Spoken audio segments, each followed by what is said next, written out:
ముందుగా శ్రీ టి. గోపాల్ రెడ్డి గారిని అధ్యక్ష ఉపన్యాసం ఇవ్వాల్సిందిగా మనం చేస్తాం. ఈరోజు ఈ మీటింగ్ యాక్ట్ చేసిన మన రాఘవ వెంకటేశ్వర రెడ్డి గారికి మరియు మిగతా పెద్దలందరికీ నా నమస్కారాలు. ముఖ్యంగా మా కాలనీ నుంచి వచ్చేసిన కొంతమంది నమస్కారాలు. మెయిన్ ఏంటంటే పోయిన నెల మా ఇక్కడే మన గీతా జయంతి గురించి ఉత్సవం జరిగింది. మళ్ళీ అదే దాన్ని మళ్ళీ ఇప్పుడు ఈరోజు వీళ్ళ భక్త సమాజం వాళ్ళ క్యాలెండర్ ఉత్సవం జరగడం కూడా చాలా సంతోషంగా ఉంది.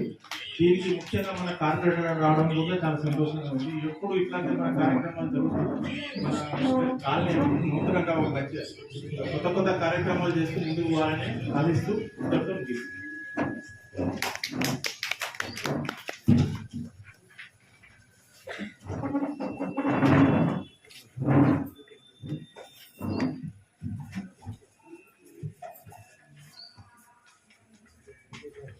మరి ఈరోజు ముఖ్య అతిథి మన ప్రీతం నాయకుడు శ్రీ రాఘవ వెంకటేశ్వర రెడ్డి గారు వంశస్థలపురం డివిజన్ కార్పొరేటర్ గారిని మాట్లాడాల్సింది నాకు.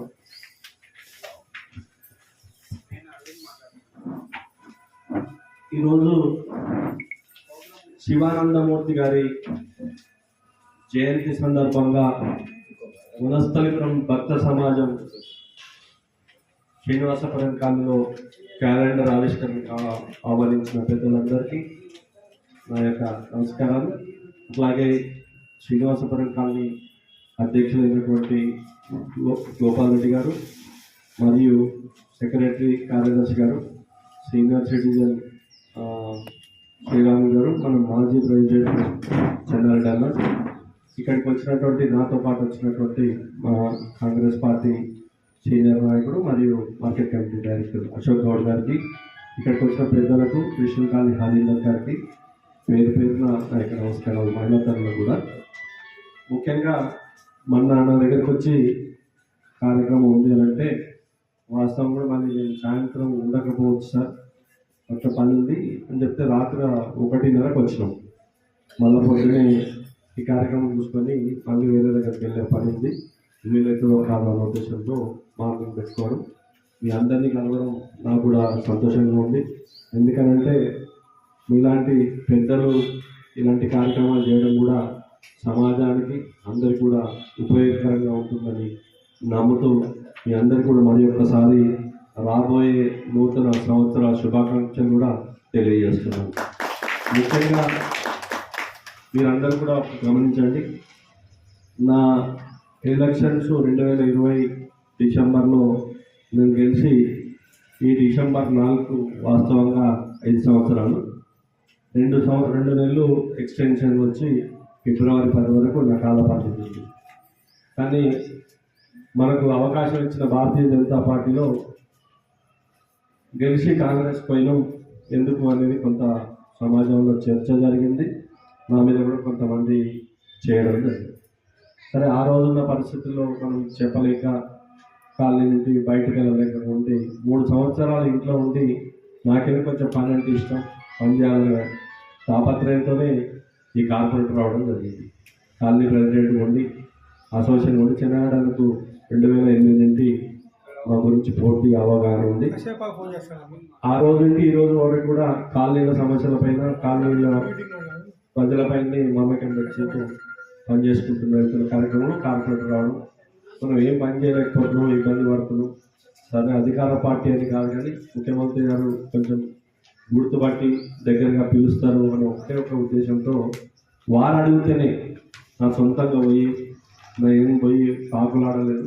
ముఖ్యమంత్రి గారు తమ్ముడు కొంత మనకు అత్యంత సన్నిహితులు, వారు ఎందుకు అన్న ఉన్నాడు కదా, డెవలప్మెంట్ చేసుకో, నువ్వు ఇబ్బంది పడుతున్నట్టుంది తెలుస్తుంది, నువ్వు రా అంటే ఏ మాత్రం కూడా ఆలోచన చేయకుండా ఆ రోజు నా వెంబడున్న నాయకులతో కూడా ఆలోచన చేసే అవకాశం టైం. ఎందుకనంటే మళ్ళీ పోతున్నాం అంటే కొంతమంది నిరుత్సాహపడతారు అనే ఉద్దేశంతో పోవడం జరిగింది.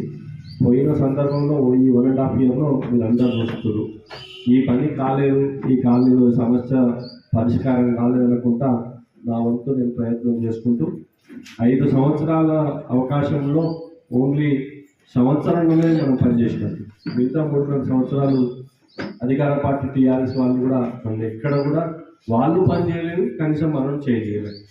వాళ్ళ అధికారంలో ఉండి వాళ్ళు చేస్తే ఎవరు కూడా ఆపే పరిస్థితి లేకుంటే వారికి అధికారం ఉండే, వారే ఎమ్మెల్యేగా ఉండే, వారి నాయకులే ఉండే. ఈ రోజేమో రకరకాల మాట్లాడుతున్నారు, మీరందరూ కూడా చూస్తున్నారు.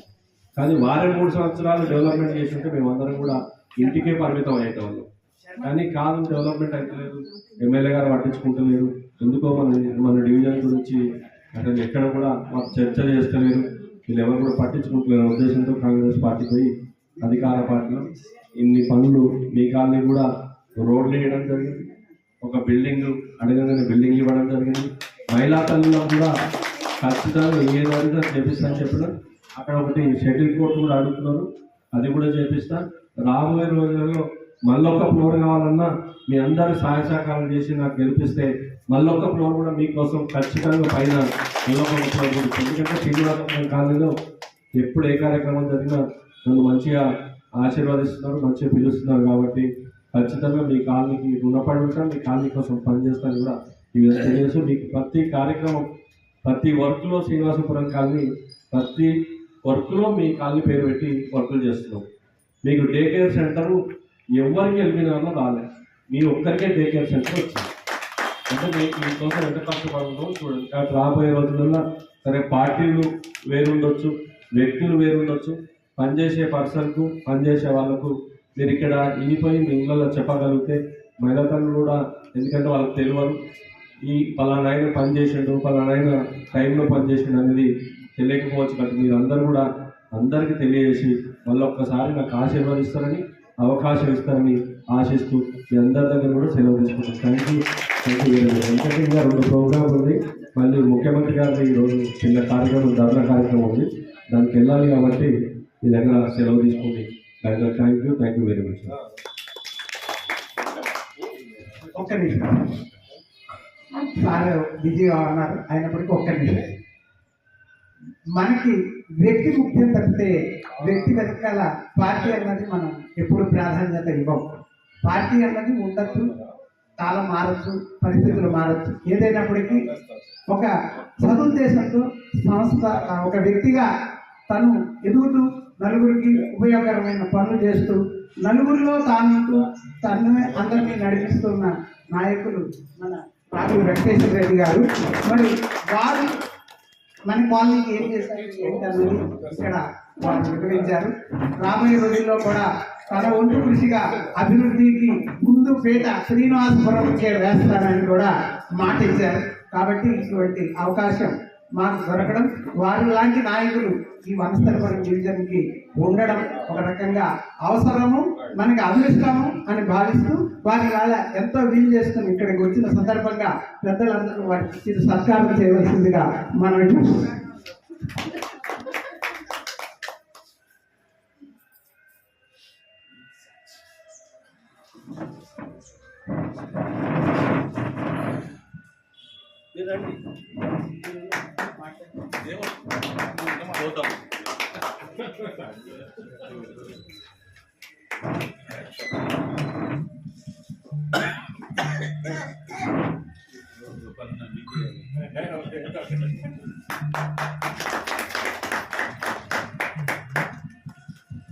పెద్దలు వెళ్ళిపోతున్నారు. యాక్చువల్గా దీని తర్వాత సద్గురు శివానందమూర్తి గారి సభ కూడా ఉంది. ఆ సభలో పిటిజి రంగాచారి గారికి వారికి సత్కరించాలి. కానీ పెద్దలు వెళ్ళిపోతున్నారు కాబట్టి కార్పొరేటర్ చేతుల మీదుగా మా రంగాచారి గారిని కూడా సత్కరించవలసిందిగా మనం చూస్తాం.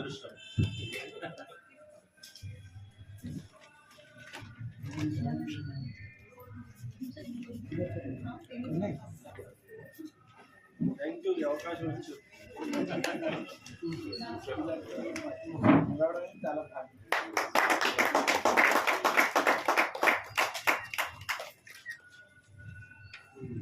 అందరికి ఏమనుకోకండి, ధర్నా కార్యక్రమం.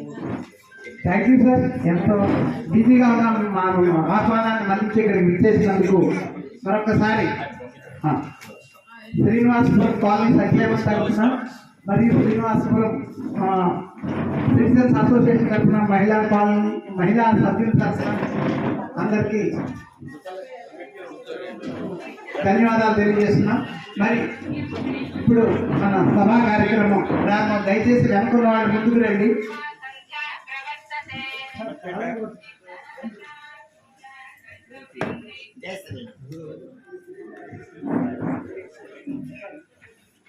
దయచేసి మహిళా అందరూ కూర్చోవాలి. మరి ఈనాటి ఈ కార్యక్రమంలో సద్గురు శివానంద మూర్తి గారి స్మారక ఉపన్యాసం ఇవ్వడానికి వేచి చేసినటువంటి అన్నంరాజు ప్రభాకర్ రావు గారిని వేదిక మీదకి ఆహ్వానిస్తున్నాం. అలాగే సద్గురు బప్పారావు గారిని వేదిక మీదకి ఆహ్వానిస్తున్నాం. సుబ్బుల శ్రీరాములు గారిని కూడా వేదిక మీదకి ఆహ్వానిస్తున్నాం. ఇక మా గురువులు ఈనాటి ఈ కార్యక్రమానికి వెలుగు అనుకోకుండా వచ్చిన మా గురుకులు పిటిసి రంగాచారి గారిని ఈ సభ నడిపించవలసిందిగా మనం చేస్తూ వారిని మొదటి పలుకులు పలకవలసిందిగా కోరుతున్నాం.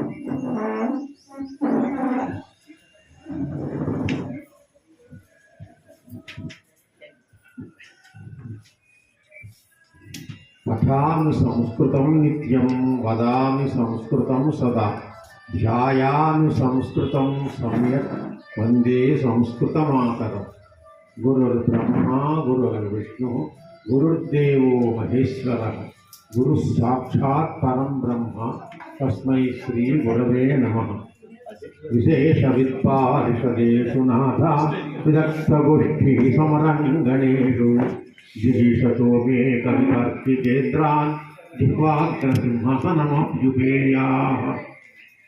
శ్రీచక్రాంకిత విశ్వదివ్యనగరీ సింహాసనాధ్యాసిని అంకే లాలిత రామకృష్ణ చరితాం బౌద్ధైర్జనైర్మండితాం ఆచార్య ప్రవరైశ్చ నానకదయానందాదిభిర్నందితాం. వందే భారతమాతరం వందే భారతమాతరం సురవరాం వాత్సల్య పూర్ణాంధరాం రత్నాకరాధౌతపదాం హిమాలయగిరీటిని బ్రహ్మరాజర్షిరత్నాఢ్యాం వందే భారతమాతరం. జగత్ప్రభు వేదిక అలంకరించిన పెద్దలకి, వేదిక ముందు మమ్మల్ని కనపడుతూ ప్రోత్సహిస్తున్నటువంటి మాతృమూర్తులకు, మహానుభావులందరికీ కూడా నమస్కారాలు తెలియజేసుకుంటూ, ఈ రోజున అతర్కితో ఒక వర్ణం ఊహించకుండా వచ్చినటువంటి ఈ అవకాశం. ఇందులో సద్గురు శివానందమూర్తి గారి గురించి మాట్లాడటం గత నెలలో అనుకుంటా, బహుశా 15-14 ఒకటి మనకి మనం కార్యక్రమం జరుపుకున్నాం భగవద్గీత గురించి. గీతా జయంతి భగవద్గీత గురించి ఒక సినిమా కూడా చూసాం. ఒక అద్భుతమైన కార్యక్రమం చూసుకున్నాం మనం భగవద్గీత గురించి కూడా చిన్నది. ఇవాళ మళ్ళీ ఈ నెలలో భగవద్గీతలో ఏం చెప్పారు అంటే గురువు ఆచార్యుడి గురించి చెప్పారు. భగవద్గీత అంతా కూడా శ్రీకృష్ణుడు ఏం చెప్పాడు? శ్రీకృష్ణుడు అర్జునుడు ఏమడిగాడు? శిష్యస్తేహం శాహిమాం త్వాం ప్రపన్నం, నేను నీ శిష్యుణ్ణి, నన్ను శాసించు అని చెప్పాడు ఆయన. ఆయన చెప్పిన తర్వాత నష్టో మోహస్మృతిర్లబ్ధ ప్రసాదాత్మయాచుత అని మళ్ళీ ఆయన చెప్పుకున్నాడు. నీ చెప్పిన మూలంగా, నీ అనుగ్రహం మూలంగా నా యొక్క మోహం పోయింది ఆయన, నా స్మృతి నాకు వచ్చేసింది, స్మృతి లబ్ధ పొందబడింది, కొత్తగా రాలేదు, పోయిన దారిపోయింది అని మనం తెచ్చుకున్నాడు ఆయన శ్రీకృష్ణ పరమాత్మ యొక్క ఆ ఉదయం చేత, అనుగ్రహం చేత కనుక చెప్పాడు. అలాగా ఆచార్యుడు శ్రీకృష్ణుడు అక్కడ ఆచార్యుడిగా మారాడు, అర్జునుడికి బాబా అయినప్పటికీ కూడా గురువుగా మారాడు. కనుక ఇప్పుడు కూడా ఒక సద్గురువు గురించి మనం చెప్పుకుంటున్నాం. ఇక్కడ అదృష్టం ఏంటంటే సద్గురు శివానందమూర్తి గారు అద్భుతమైనటువంటి ఒక చాలా గొప్పనైన వ్యక్తి. ఆయన ఎక్కడ శ్రీకాకుళం జిల్లా ఆంధ్ర రాష్ట్రానికి చివరి ప్రాంతం అయినటువంటి, ఉత్తరాంధ్రలో చివరైనటువంటి ఆ చివరి ప్రాంతం ఉత్తర సర్కార్ అంటారు అనేవాళ్ళు అప్పట్లో. చివరి జిల్లా శ్రీకాకుళం జిల్లా. ఆ జిల్లాలో మహారాజు సంస్థానాలు ఉండేవి, చాలా పండిత సంస్థానాలు ఉండేవి. ఉర్లాం సంస్థానం అని, మళ్ళీ తెరలాం, ఉర్లాం చాలా ప్రదేశాలు ఉండేవి అక్కడ. అక్కడ ఆ ప్రాంతంలో జన్మించిన మహానుభావుడు అక్కడే ఉండకుండా మొత్తం అన్ని జిల్లాలు, అన్ని రాష్ట్రాలు వ్యాపించి ఇక్కడి వాళ్ళు మనం చెప్పుకుంటున్నాం. విచిత్రం ఏంటంటే శ్రీకాకుళం జిల్లాలో ఆ ఊళ్ళో లేకపోయింది, అక్కడే కనపట్టాల. వారి గురించి ప్రఖ్యాతి మనకు తెలియదు. ఉర్లాంగుంట పోత ప్రాంతం, ఉల్లాం ప్రాంతం వాడు ఆయన. జమీందార్ వంశం కూడా వారిది, బ్రాహ్మణ వంశం. కన్నేపల్లి ఇవన్నీ కూడా అక్కడ అద్భుతమైన బ్రాహ్మణులు అక్కడ ఉండేవాళ్ళు. వాళ్ళ ఆస్తులు వాళ్ళ ఐశ్వర్యంతో ఉండేవాళ్ళు.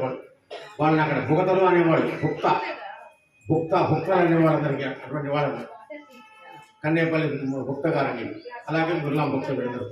అటువంటి ప్రదేశంలో వారు ఆంధ్ర తెలంగాణలో తెలుగు ప్రజల దగ్గర మనందరి దగ్గర హైదరాబాదులో సత్కారం చేసుకోబడుతున్నారంటే, వారి పూజా కార్యక్రమం చేస్తున్నామంటే, వారి గురించి మనం వినాలని తాపత్రయం 10 మంది వచ్చాము అంటే వారి విశేషం ఎంత గొప్ప వారి ప్రఖ్యాతి వచ్చిందో అర్థం చేసుకోవాలి. విశేషాలని వారు వివరిస్తారు. తర్వాత ఏమన్నా ఒక 2 మినిట్లు నేను మాట్లాడతాను అధ్యక్షుల ఉపన్యాసంలో. చివరికి ముందుగా చెప్పకూడదు, ముందు మనం ప్రారంభించేసామనుకోండి వారు చెప్పడానికి ఉండదని కాదు, చాలా విషయాలు ఉంటాయి. అవి మళ్ళీ చెప్తే కూడా ఎదుగుకోండి, కాబట్టి వారు చెప్పాలి ముందు, మరి వినాలి మనం. ఆ తర్వాత మిగిలితే మనం ఏమైనా మాట్లాడాలి. కనుక అటువంటి అవకాశం వారికి అందిస్తూ వారిని మాట్లాడమని ప్రార్థిస్తున్నాను.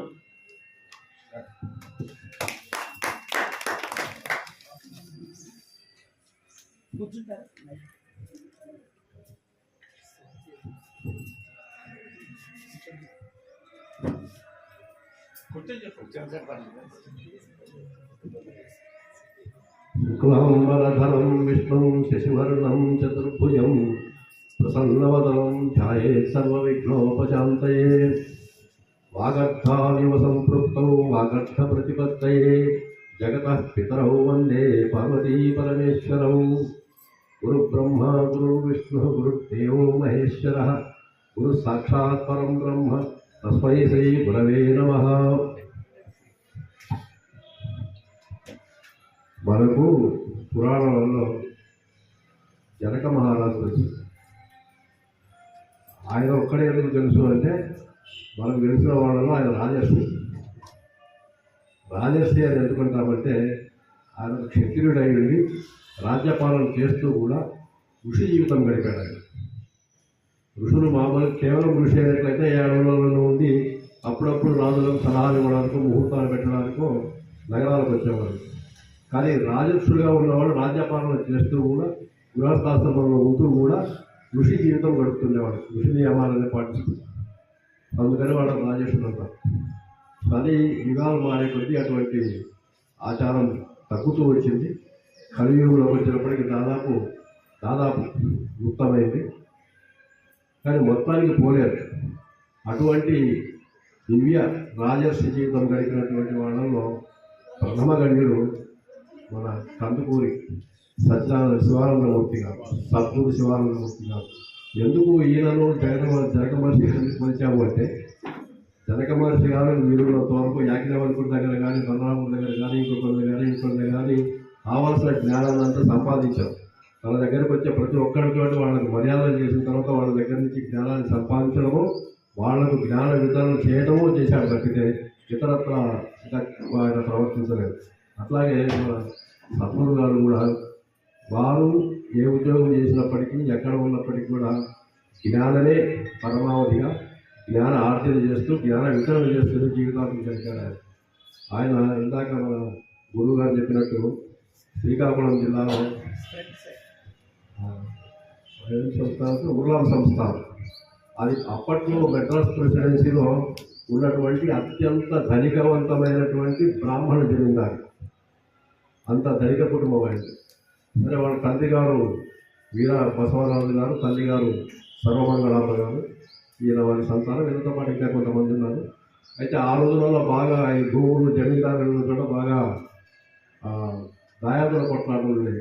ఎక్కడ అవసరం ఉన్నా కూడా అన్నదమ్ములు కొట్లాడుకోవడం అనేటటువంటి సర్వసహజం. చాలా తక్కువ చోట్లలో అన్నదమ్ములు మిత్రత్వంతో ఆస్తిని పంచుకొని పక్కకు పోవడం అనేటువంటి చాలా అసహజం, చాలా తక్కువ. అది వీరులంతకాడికి కోట్లలో కేసులు వేసుకోవడం, గొడవలు పెట్టుకోవడం, వీరు వాడు ఇద్దరు నాశనం అవడమే జరుగుతుంది. అదేవిధంగా వీళ్ళ ఇంట్లో కూడా అట్లాగే జరిగింది. జమీందారి పోయింది, చివరికి ఏదో కొంచెం గొప్ప ఆస్తులు మిగిలింది. ఈయన పాపం ఆ రోజులలో అక్కడి నుంచి విజయవాడకు వచ్చి ఇంటర్మీడియట్ పాస్ అయ్యి, దాని తర్వాత రాజమండ్రిలో బీఎస్సీ పాస్ అయ్యి, దాని తర్వాత తండ్రి గారి అనుమతి తీసుకొని, ఎందుకంటే ఆయన జమీందారీ వారసత్వం ఉంది కాబట్టి ఆ పరంపర నిర్వహించాల్సిన అవసరం వాళ్ళకు ఉంటుంది. జమీందారీ కొన్ని ఆచారాలు ఉంటాయి. మనం ఏదో ఒక సినిమా చూస్తాం, అన్వేషణ సినిమాలో దాంట్లో శరత్ బాబు పాపం ఆయన కోర్టు కేసులలో పడి చివరిలో వాడికి ఒక చొక్కా ఒక కోటి మిగులుతుంది.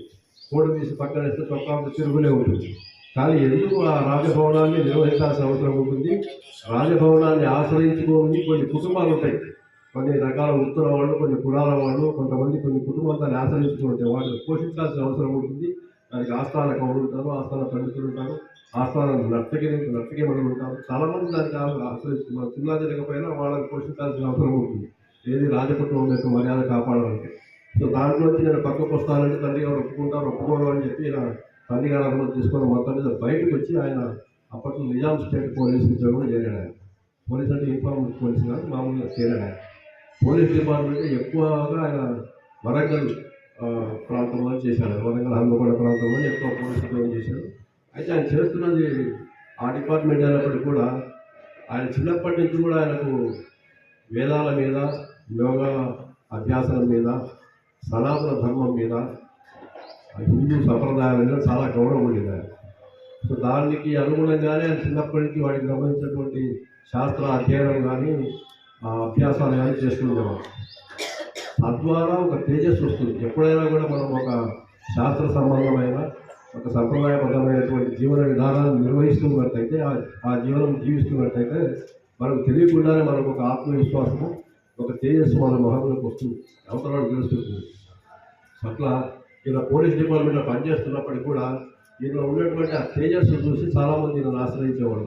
అయ్యా మాకు ఇదేదో పురాణంలో సందేహం ఏర్పడింది, ఇది ఫలానా, ఇది ధర్మ సందేహం వచ్చింది, ఆ సందేహం వచ్చింది, ఈ సందేహం వచ్చింది కొంతమంది ఏదో మాకు ఫలానా బాధలు ఉన్నాయి, దానికి ఏదో పరిష్కారాలు చెప్పండి అని చెప్పి కొంతమంది, ఇట్లా చాలామంది ఆయన్ని ఆశ్రయిస్తుండేవాడు. ఆయన నెమ్మదిగా ఇది దీంట్లో పడిపోయి ఇంకా తన జ్ఞానాన్ని వృద్ధి చేసుకోవడము. సైమల్టేనియస్గా అదే సమయంలో ఏం చేసేవారంటే ఆయనకు హిందూ కళలు ఉంటాయి కదా, సంగీతము, నాట్యము, ఈ పాండిత్యము, కవిత్వం, ఇట్లాంటి వాటి మీద ఆయన శ్రద్ధ ఉండేది. పాపం ఏదైనా సరే ఇప్పుడు మనం శాస్త్ర పద్ధతిలో పోతూ ధర్మశాస్త్రం ఏదైతే అంగీకరించిందో దాని ఆ పరిధులకు లోబడి హిందూ ధర్మాన్ని అవలంబించినట్లయితే అది ఆత్మవిశ్వాసాన్ని మనకు కలగజేస్తుంది. దాని ద్వారానే జీవన విలువలు ఏర్పడి జీవనం అనేటటువంటిది చాలా ప్రశాంతంగా సాగుతుందని చెప్పి చాలా బలంగా నమ్మేవాళ్ళు ఆయనకు. సో ఆయన దాని ప్రకారం ఆయన కొన్ని ఉపన్యాసాలు చేయడం, కొన్ని బోధనలు చేయడం, ధర్మ సందేహాలు తీసుకోవడం ఇట్లాంటివి చేస్తుండేవారు. ఆయన తర్వాత అటు ఉద్యోగం చేసుకుంటూ ఉద్యోగం ఉన్న కాలంలోనే ఆయన విశాఖపట్నం దగ్గర భీమిడి అనే ఒక ప్రాంతం, అక్కడ తోట ఏదో కొనుక్కున్నారు. ఆయన ఉద్యోగం అట్లా పదోన్నతులు పొందుతూ చివరిలో డీజీపీకి సెక్రటరీ పోస్టులో ఉండగా ఇంకొక 5 సంవత్సరాల సర్వీస్ ఉండగానే ఆయన పదవి విరమణ చేశాడు. స్వచ్ఛంద పదవి విరమణ చేసి ఆ భీమిడి దగ్గర తోటలో చిన్న ఇల్లు కట్టుకొని అక్కడ నుండి దాన్ని ఆధ్యాత్మిక కేంద్రంగా చేస్తున్నాం. అంటే మనం ఇదంతా ఎందుకు ఒక కథలాగా చెప్పుకుంటూ పోతున్నాం, మధ్యలో ఏ రకమైనటువంటి రసోత్పత్తి లేకుండానే ఒకటి వస్తుంది. ఎందుకు రసోత్పత్తి లేదు అంటే ఏదో ఒక రసం ఉండాలి కదా, ఫలాలు దొరుకుతుందంటే జనాలకు కూడా చెప్పేవాడికి వినేవాడికి ఒక ఉత్సాహం కలగాలంటే ఫలాలతో ఏదో రాముడు 100 మంది నేర్చుకున్నాడు, లేకపోతే లక్ష్మణుడు ముక్కు చెవులు పోసాడు, ఇట్లాంటివి ఉంటే కదా ఏదైనా మనిషికి ఆకర్షణ కలిగే చెప్పేదాని మీద. ఇక్కడ అట్లాంటి విషయాలు లేవు. ఎందుకు లేవు అంటే ఈయన ఎంతసేపటికి హిందూ ధర్మానుసారం సనాతన ధర్మ ప్రతిష్టాపన వీటి మీద ఉన్నాడు తప్పితే ఈ మహిమను ప్రదర్శిస్తున్నాను, నాకు ఇది తెలుసు అని చెప్పి ఈ పిచ్చి చేష్టలు చేయలేదు. ఆయన రాజర్షిగా జీవించాడు తప్పితే ఒక మహిమను ప్రదర్శించే కార్యక్రమాల మీద పడలేదు. ఆయన ఒక మనిషి సంఘంలో ఎట్లా జీవించాలి. ఇప్పుడు శ్రీరామచంద్రుడు ఉన్నాడు, ఆయన విష్ణుమూర్తి అవతారమే. ఆయన ఎక్కడెక్కడే మహిమను ప్రదర్శించలేదు. ఆయన మాయామనుషుడు విగ్రహుడు ఎక్కడ మహిమను ప్రదర్శించలేదు. చేసిందల్లా మనిషిలాగానే చేశాడు. అయ్యా ఇది మానవాతీతమైన పనులు చేస్తున్నాం, సాక్షాత్ విష్ణుమూర్తి దేవుడి అని అన్నా కూడా ఆయన ఒప్పుకోలేదు. అందుకని మనం కొంచెం రాముడి వరకు చూస్తే ఎక్కడో యుద్ధాలలో ఇన్వాల్వ్ అయినప్పుడు తప్పితే వచ్చేప్పుడంతా కూడా చాలా సాధారణంగా ఉంటుంది. రాముడి జీవితం నిరాడంబరంగా ఉంటుంది. ఆయన పురుషుడు కాకుండా పురుషులలో ఉత్తముడు, ఆయన మర్యాద పురుషోత్తముడు. అట్లా ఈయన కూడా రాజేశులాగా జీవించాడు కాబట్టి మనకు ఏ రకమైనటువంటి రసోత్పత్తి ఉన్నది ఇక్కడ. కాబట్టి రసాస్వాదం ఏముండదు. మనం ఆయన ఎలా జీవించాడనే సంగతి ఒకసారి తెలుసుకొని అటువంటి మహానుభావుడు ఈ మధ్య కాలంలో కూడా ఉన్నాడా. ఆయన 21 డిసెంబర్ 1928లో విజయనగరంలో పుట్టాడు, రాజమండ్రిలో. అంటే వాళ్ళ నాన్నగారు అక్కడ జమీందారు అయిన తర్వాత రాజమండ్రికి వచ్చి అక్కడ ఒక గీర్వాణ సాహిత్య పీఠమే ఉంది. దాని నుంచి ఆయన పాపం ఆయన అంతకుముందు ఆయన జమీందారి ఉన్నప్పుడు ఎట్లాగైతే కవి పండితులు పోషిస్తుండేవాడో అదే పద్ధతులు ఎక్కడ కూడా ఆయన అదే పని చేసుకుంటూ లంచగడలు కానీ ఇతరత్ర కవులను పండితులు వేద పండితులను పోషించుకుంటూ వాళ్ళని ప్రోత్సహిస్తూ వచ్చాడు తండ్రి గారు. సో ఈయన కూడా లక్షణాలు వచ్చినాయి. ఈయన అక్కడ పుట్టింది అక్కడ అయినా కూడా అక్కడక్కడ చదువుకునే ఉద్యోగం చేశాడు. ఎక్కువ కార్యక్షేత్రం అంతా కూడా ఆయన వరంగల్కు దగ్గరలో ములుగు రోడ్డులో ఆయన ఒక గురుధామం అని చెప్పి ఒక ఆశ్రమం లాంటిది కట్టాడు ఆయన. సో అట్లా చేసుకుంటూ వచ్చిన తర్వాత ఆయన ఎక్కడ ఉపన్యాసాలు చెప్పినా కూడా ఒక సనాతన ధర్మం గురించి, ఒక హిందూ ధర్మం గురించి, హిందూ వివాహ వ్యవస్థ గురించి చెప్తుండేవాడు ఆయన. ఈ హిందూ వివాహ వ్యవస్థ మీద ఆయన ఎందుకు ఎక్కువ కాన్సన్ట్రేట్ చేశాడంటే, కుటుంబ వ్యవస్థ కరెక్ట్గా ఉన్నట్లయితే సమాజం కరెక్ట్గా ఉంటుంది. కుటుంబంలో ఉండేటటువంటి సభ్యులందరూ కూడా ఒక పద్ధతికి, ఒక విలువకు, ఒక జీవన విధానానికి లోబడినట్లయితే అందరిలో కూడా క్రమశిక్షణ ఉంటుంది, ఒక ఆత్మవిశ్వాసం ఉంటుంది, పరస్పర సహకార ధోరణి ఏర్పడుతుంది అనేటటువంటి నమ్మేది ఆయన. ఈ కుటుంబ సభ్యుల మధ్య ముందు పరస్పర సహకార ధోరణి ఏర్పడినట్లయితే ఆ మనిషికి ఆలోచన వస్తుంది. పక్కన వాళ్ళకి ఇబ్బంది పడుతున్నాం, మనం సాయం చేద్దామనే ఒక ఆలోచన చిన్నప్పటి నుంచి పెరుగుతుంది ఉమ్మడి కుటుంబాలలో ఉన్నప్పుడు. అందుకని ఏం చేస్తే వాడు ఆలోచన పెరిగినప్పుడు సమాజంలో కూడా అదే ఎవరి కింద పట్ల రావాలి, ఎవరికి అవసరమైతే 10 రూపాయలు ఇవ్వడం, ఎవరికైనా కావాలని చదువు చెప్పడం ఇట్లాంటివన్నీ ఉంటాయి. వాడు ఎవరికి వాడు పెరుగుతున్న చోట వాడికి ఈ ఆలోచన లేదు, ఈ సంస్కారం కూడా ఉండదు. ఈ సంస్కారం లేనప్పుడు వాడు సమాజంలో తిరిగి పనికిరాడు. వాడేదో ఏమైనా పిహెచ్డీ చదివినప్పటికీ కూడా సమాజానికి పనికిరాడు. వ్యక్తిగతంగా వాడు ఎదిగినొచ్చు కాక తన శ్రమతోటి, తన కష్టంతో, తన ఇంటెలిజెన్స్ ఎదిగినొచ్చు. బయట పనికిరాడు. బయట పనికి రావాలంటే నీకు కుటుంబ విలువలు, సమాజ విలువలు తెలిసి ఉండాలి కదా. అందుకని ఈయన కుటుంబ వ్యవస్థ మీద ఎక్కువగా కాన్సన్ట్రేట్ చేసి దాని గురించి చెప్తున్నాడు. ఎక్కడైనా కూడా మామూలుగా కొన్ని ప్రాంతాలలో, బాగా వెనుకబడిన ప్రాంతాలలో ఏమిటంటే చిన్న చిన్నవి మనం అనుకునేటటువంటి వివాదాలే పెద్ద పెద్దగా అయిపోయి భార్య పట్టుకుని కొట్లాడుకునేది, అత్తగారు మామగారు ఈ గువలన్నీ ఏర్పడుతుంటాయి. సో వాళ్ళు ఎక్కడ దాకా పోతున్నారు చాలా సీరియస్గా తీసుకుని. అటువంటి కేసులు కూడా ఆయన దగ్గరకు వచ్చాయి. ఈయన చేసేవాటి వీళ్ళను వాళ్ళని అందరినీ కూర్చోబెట్టి ఆ సమస్యను పరిష్కరించాయా, ఇట్లా చేసుకోవచ్చు మీరు కొన్నాళ్ళు ఈ రకంగా చేసుకున్నట్టు ప్రయోగాత్మకంగా ఎట్లా ఉంటుంది చూడండి, మళ్ళీ చూడకపోతే మళ్ళీ పద్ధతి ఆలోచిద్దామని చెప్పి లక్ష చెప్పి పంపించేవాళ్ళు. అట్లా ఆ రకంగా చాలా కుటుంబాలు 3 తరాల పాటు ఈయన వల్ల మళ్ళీ సఖ్యత స్థితిలోకి వచ్చినాయి. వాళ్ళతో పట్లాడుతూ విడిపోదామనే స్థాయిలో ఉన్నవాళ్ళు కూడా ఈయన బోధన వల్ల, ఈయన కౌన్సిలింగ్ చేసినందువలన దాదాపు 2-3 తరాల పాటు ఆయన 40 సంవత్సరాల పాటు పనిచేశారు ఈ కౌన్సిలింగ్ అనేటటువంటి. అట్లా ఇది చేసి ఏమైందంటే ఇప్పుడు ఆయనకు ఇట్లా కొన్నాళ్ళు మనం ఉంటాం, తర్వాత పరిస్థితి అని చెప్పి ఆయన హిందూ వివాహ వ్యవస్థ అని చెప్పి ఒక పెద్ద గ్రంథం రాశాడు. ఆ హిందూ వివాహ వ్యవస్థ గ్రంథం చాలా ప్రసిద్ధి ఉంది. అదే సమయంలో ఆయన దాదాపు ఒక ఆంధ్ర పత్రిక, ఆంధ్రప్రభ లాంటి అప్పటి దినపత్రికలు ఉన్నాయి. దాంట్లో ఈయన కూడా ఒక పత్రిక పెట్టాడు, సుపద అని చెప్పి. దాంట్లో దాదాపు 450 పైన వ్యాసాలు రాశాడు ఆయన జీవితకాలంలో. అవి హిందూ ధర్మము, సనాతన సంప్రదాయాలు, మన భారతీయ వ్యవస్థ, భారతీయ చరిత్ర ఎట్లా ఉండేది, సంస్కృతి, కళలు, దేవాలయ శిల్పము, నాట్యము, సంగీతము, మనకు సంబంధించినవన్నీ ఎట్లా ఉండేవని వాటి మీద ఒక్కొక్క అంశం మీద ఆయన వ్యాసాలు రాసుకుంటూ వచ్చి తర్వాత దానంతా కూడా భారతీయత అని చెప్పి ఒక 4 సంపుటాలుగా పెద్ద గ్రంథంగా వెలువడింది. దాని తర్వాత ఆయన కఠోపనిషత్తు మీద ఒక వ్యాఖ్యాన గ్రంథం రాస్తే అది ఇటు శృంగేరి శారద శంకరాచార్యుల వారి మెప్పుదల పొందింది, అటు కంచి పరమాచార్య వారు కూడా దాన్ని మెచ్చుకున్నారు.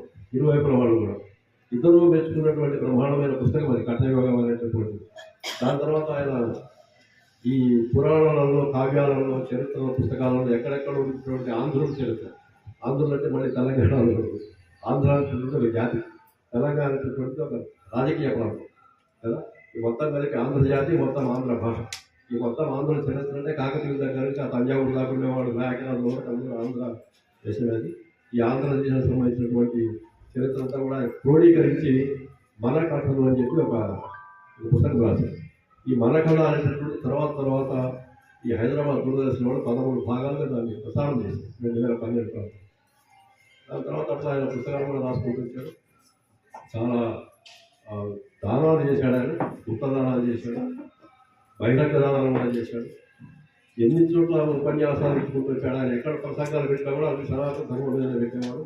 భారతదేశం కూడా ఆసియాకు సీతాచలం అంటాం కదా, ఆసియా సీతాచలం అంటే కేవలం స్ట్రైట్గా కాకుండా ఈ ఆఫ్ఘనిస్తాన్, ఆ గంగానది కూడా అంటే పైనుంచి కిందికి, ఎడమ నుంచి కుడికి కూడా 4 దిక్కులు కూడా భారతదేశం అంతా తిరిగి అన్ని చోట్ల క్షేత్రాల తీర్థాలను దర్శించి తాను ఒక్కడే కాకుండా తనతో పాటు చాలామంది తీసుకెళ్ళి అక్కడ ఉన్నటువంటి చారిత్రక విశేషాలు పౌరాణిక విశేషాలు కూడా వాళ్ళు చెప్పుకుంటూ అయ్యా ఇది ఫలానా ఆఫ్ఘనిస్తాన్ గతంలో ఈ పేరు గాంధార దేశం అని చెప్పి దాన్ని ప్రాచీన నామాలు ఏముండేవి అప్పుడు ఉన్నటువంటి చరిత్ర ఏంటి అది ఎట్లా కాలక్రమేణా ప్రస్తుత పరిస్థితుల్లోకి వచ్చిందని చెప్పి పూర్తి ఆ సమాచారం అంతా కూడా వాళ్ళకి ఇచ్చుకుంటూ మరి మేము సద్గురుతో వచ్చినటువంటి యాత్ర ఫలవంతమైంది అని చెప్పి వచ్చిన వాళ్ళందరూ కూడా సంతోషపడేటటువంటి పద్ధతిలో ఏదో మామూలు ప్రొఫెషనల్ గైడ్లా కాకుండా ఒక అంకిత భావంతో ప్రతి క్షేత్రం చరిత్ర దాని మహత్వం అంతా కూడా చెప్పుకుంటూ తనతో పాటు యాత్రకు వచ్చిన వాళ్ళందరినీ కూడా చాలా సంతృప్తిపరుచుతారు.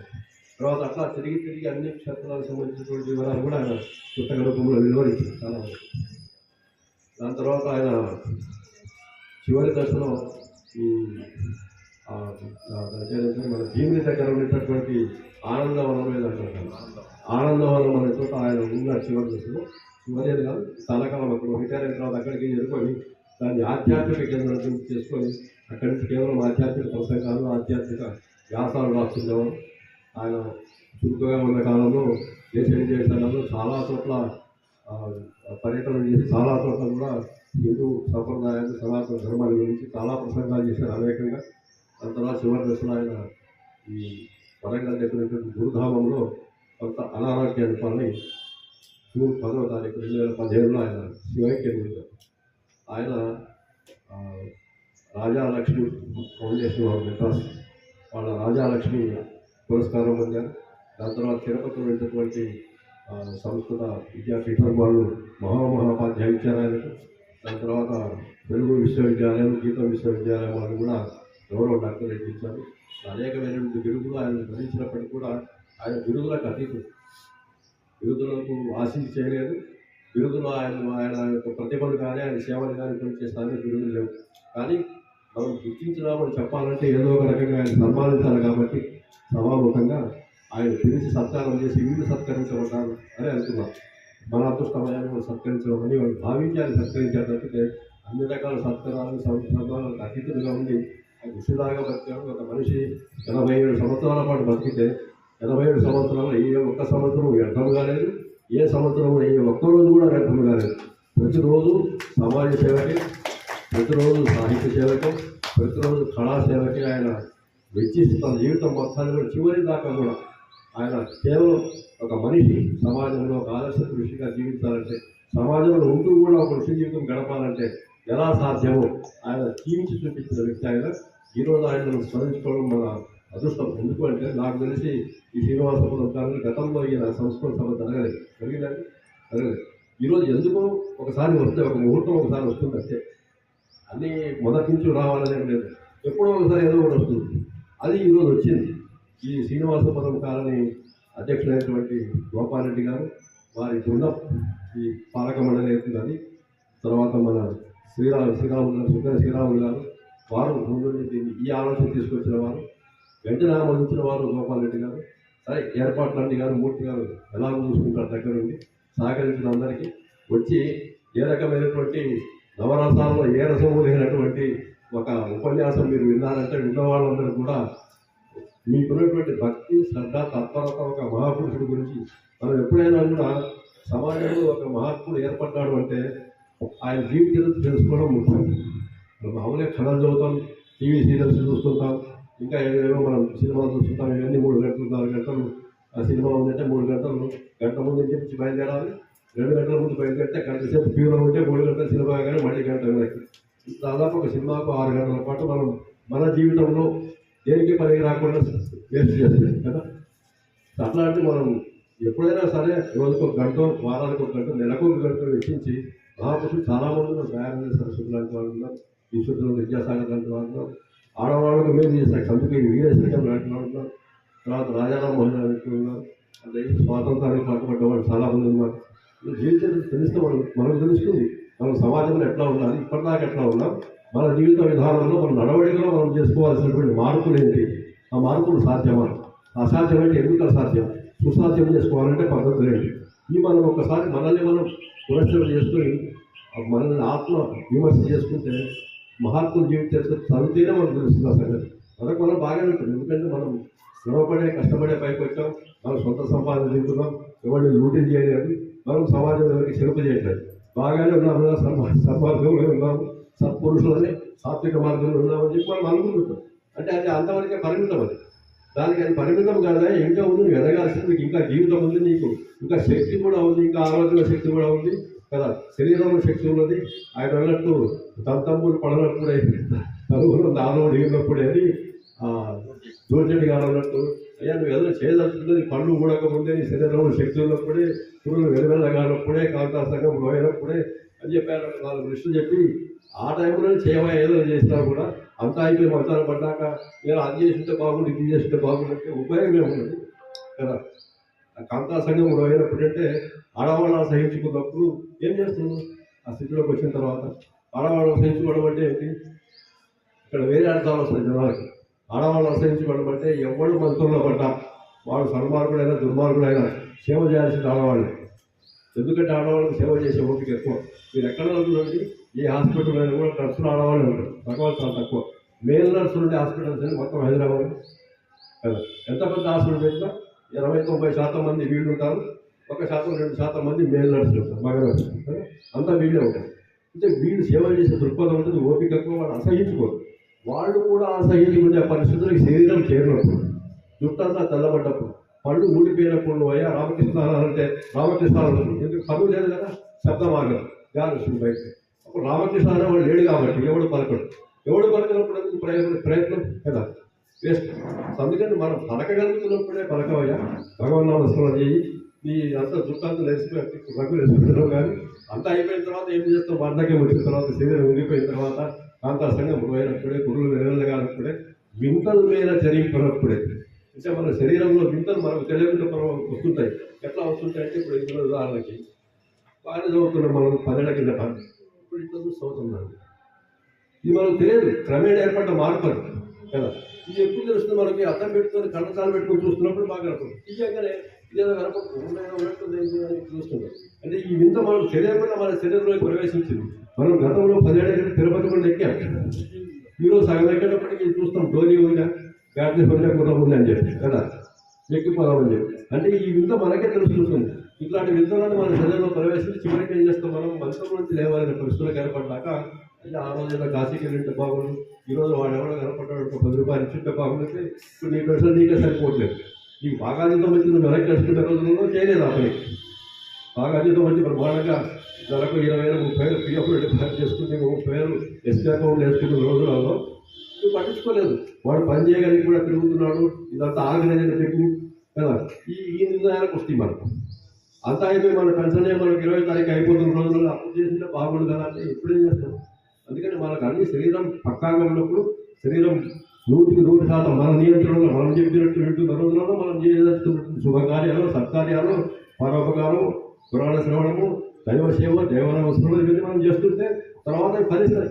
వాడు అజామినుడు నారాయణ అంటే వాడు భక్తుడే అని లేదు, వాళ్ళకి పొరపాటున ఆ రోజున సంప్రదాయ ప్రకారం దేవుడు పేరు పెట్టుకున్నాడు.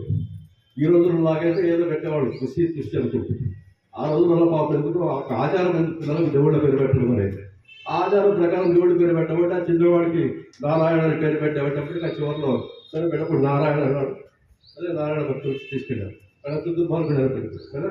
అట్లా ఇంకోటి ఏదో ఉంది అక్కడ, ఇంకో కథ తమాషా ఇట్లా రసం లేదు కాబట్టి చెప్తున్నాం. ఇట్లాగే ఒకడు మంచం మీద పడినోడు నోరు కూడా పడిపోయింది, పక్షవాతం వచ్చి మాటలు రావట్లేదు. ఈ కళ ఇప్పుడు తులసి తీర్థం రెడీగా చేశారు. పోతాడు అనుకున్నప్పుడు దగ్గర ఉండేవాళ్ళు ఉంటారు కదా, ఆత్మబంధువులు. ఆత్మబంధువులు అంటే ఆత్మబంధువులు కాదు, శరీరక బంధువులు.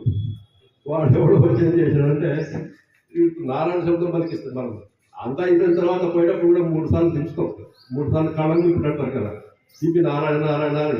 అప్పుడేమన్నా ఉపయోగం ఉండదు, అనాల్సిన టైంలో వింటే ఉపయోగపడేది కదా. 3 సార్లు ఎప్పుడు కళ్ళం చేసి నారాయణ అంటే ఏమొస్తుంది, ఏం రావు. అయితే వీడు ఇంకా పోలేదు కదా అని చెప్పి వీడు నారాయణ శబ్దం పలికిద్దామని చెప్పి చెవు దగ్గర కట్టి నారాయణ నారాయణ నారాయణ అంటే వాడికి రావట్లేదు పైకి. సో ఇక్కడికి పక్కన యకారం నకారం పలకట్లేదేమో, సరే సగమన్నా పలికిద్దామని చెప్పి పోతే నారా నారా అంటే వాడికి అది కూడా పలకట్లేదు. వీడికి వినపడట్లేదేమో అని చెప్పి వాడు ఏం చేశారంటే ఫీజు తీసుకొచ్చారు ఒకటి. నాలుగు అన్నా కూడా వాడు సగం పలికినట్టు అయిపోయింది. వాడు 4 ఫీజు పెట్టి వాడు చివరికి 2 ఇంకా ఉగబట్టుకొని అది మీద పీసు అని రా అంటే వాడి కర్మట్లు కాదండి. వాడు రెండో హాఫ్ వరకు ముందు మొదటి హాఫ్ వరకు వాడు పుణ్యం వచ్చేదండి కదా. ఇదేంటి అంటే పీచు అనడం నారాయణ వరకు ఉండేది కదా. అది పరిస్థితి. అంటే మనం ఎందుకు చెప్తున్నామంటే ఇదంతా కూడా మనం బాగా యాక్టివ్గా ఉన్న రోజుల్లో, యవ్వనంగా ఉన్న రోజుల్లో, పేరు నియంత్రణ ఉన్న రోజులలోనే మనం ఒక రియలైజేషన్ కావాలి. మనమే త్యాగం చేయమని, సన్యాసులు అవ్వమని, గోచులు కట్టుకొని తిరగమని కాదు. ఆయన ఆ పని ఏం చేయలేదు, వెనక మనిషి కూడా ఆ పని ఏం చేయలేదు, వెనక మహారాజు కూడా. కానీ ఒక ఋషి జీవితం మనస్తత్వం అంటే ఏర్పరచుకొని అందరూ చూసుకోవాల్సిందే. పెళ్ళాము పిల్లలు ఉంటారు, అతిథులు వస్తుంటారు, అభ్యగతులు వస్తుంటారు, అన్నీ ఉంటాయి. ఉండి కూడా మనం ఒక రకమైన డిటాచ్మెంట్, నీరు పనులు తామర సుమి అని అంటారు కదా. తామర ఆకెట్లా ఉంటుంది నీళ్ళల్లో, పద్మపత్రం వివాహం వస్తారు. అట్లా ఉండాలి. మనం భగవన్ కలవు నామస్మరణం అని చెప్పి కలియుగంలో నామస్మరణమే అత్యుత్తమమైనది, దాని మించింది లేదు. చేసుకుంటూ పోతుంటే మనకు చేతనైంది ఏదో పనులకు సహాయం చేస్తుంటే మనం ఏదో ఒక రోజు ఏదో ఒక క్షణంలో అయిపోతాం కదా. అయిపోయినప్పుడు కొంచెం సన్మార్గంలో పడతామని చెప్పి ఆయన చెప్పాడు. రాజవిద్య రాజకృష్ణ చెప్పినంత కూడా ఇది భగవద్గీత ఉన్నారు కాబట్టి చెప్తుంది. అందుకని ఫైనల్గా చెప్పేదంటే ఒక మహాత్ముడు మన మధ్య జీవించాడు. ఈ మధ్యనే 10 ఏళ్ల క్రితమే వారి శివైక్యం పొందింది. ఒక్కసారి వారి గురించి చరిత్ర మనం తెలుసుకుంటే మనం ఏ రకంగా శ్రేష్ఠ జీవితం గడుపుతాం. ఇప్పటిదాకా 5 ఏళ్ళు అయింది. శ్రేష్ఠ జీవితాన్ని మనం ఎట్లా సరిదిద్దుకోగలుగుతాం అనేటటువంటి ఒక ఐడియా వీరికి వచ్చింది. సరే వీరు చెప్పించారు, వారు ఒప్పుకున్నారు, వారు ఏర్పాటు చేశారు, నేను చెప్పాను, వీరు ఆమోదించారు. అందరికీ నమస్కారం.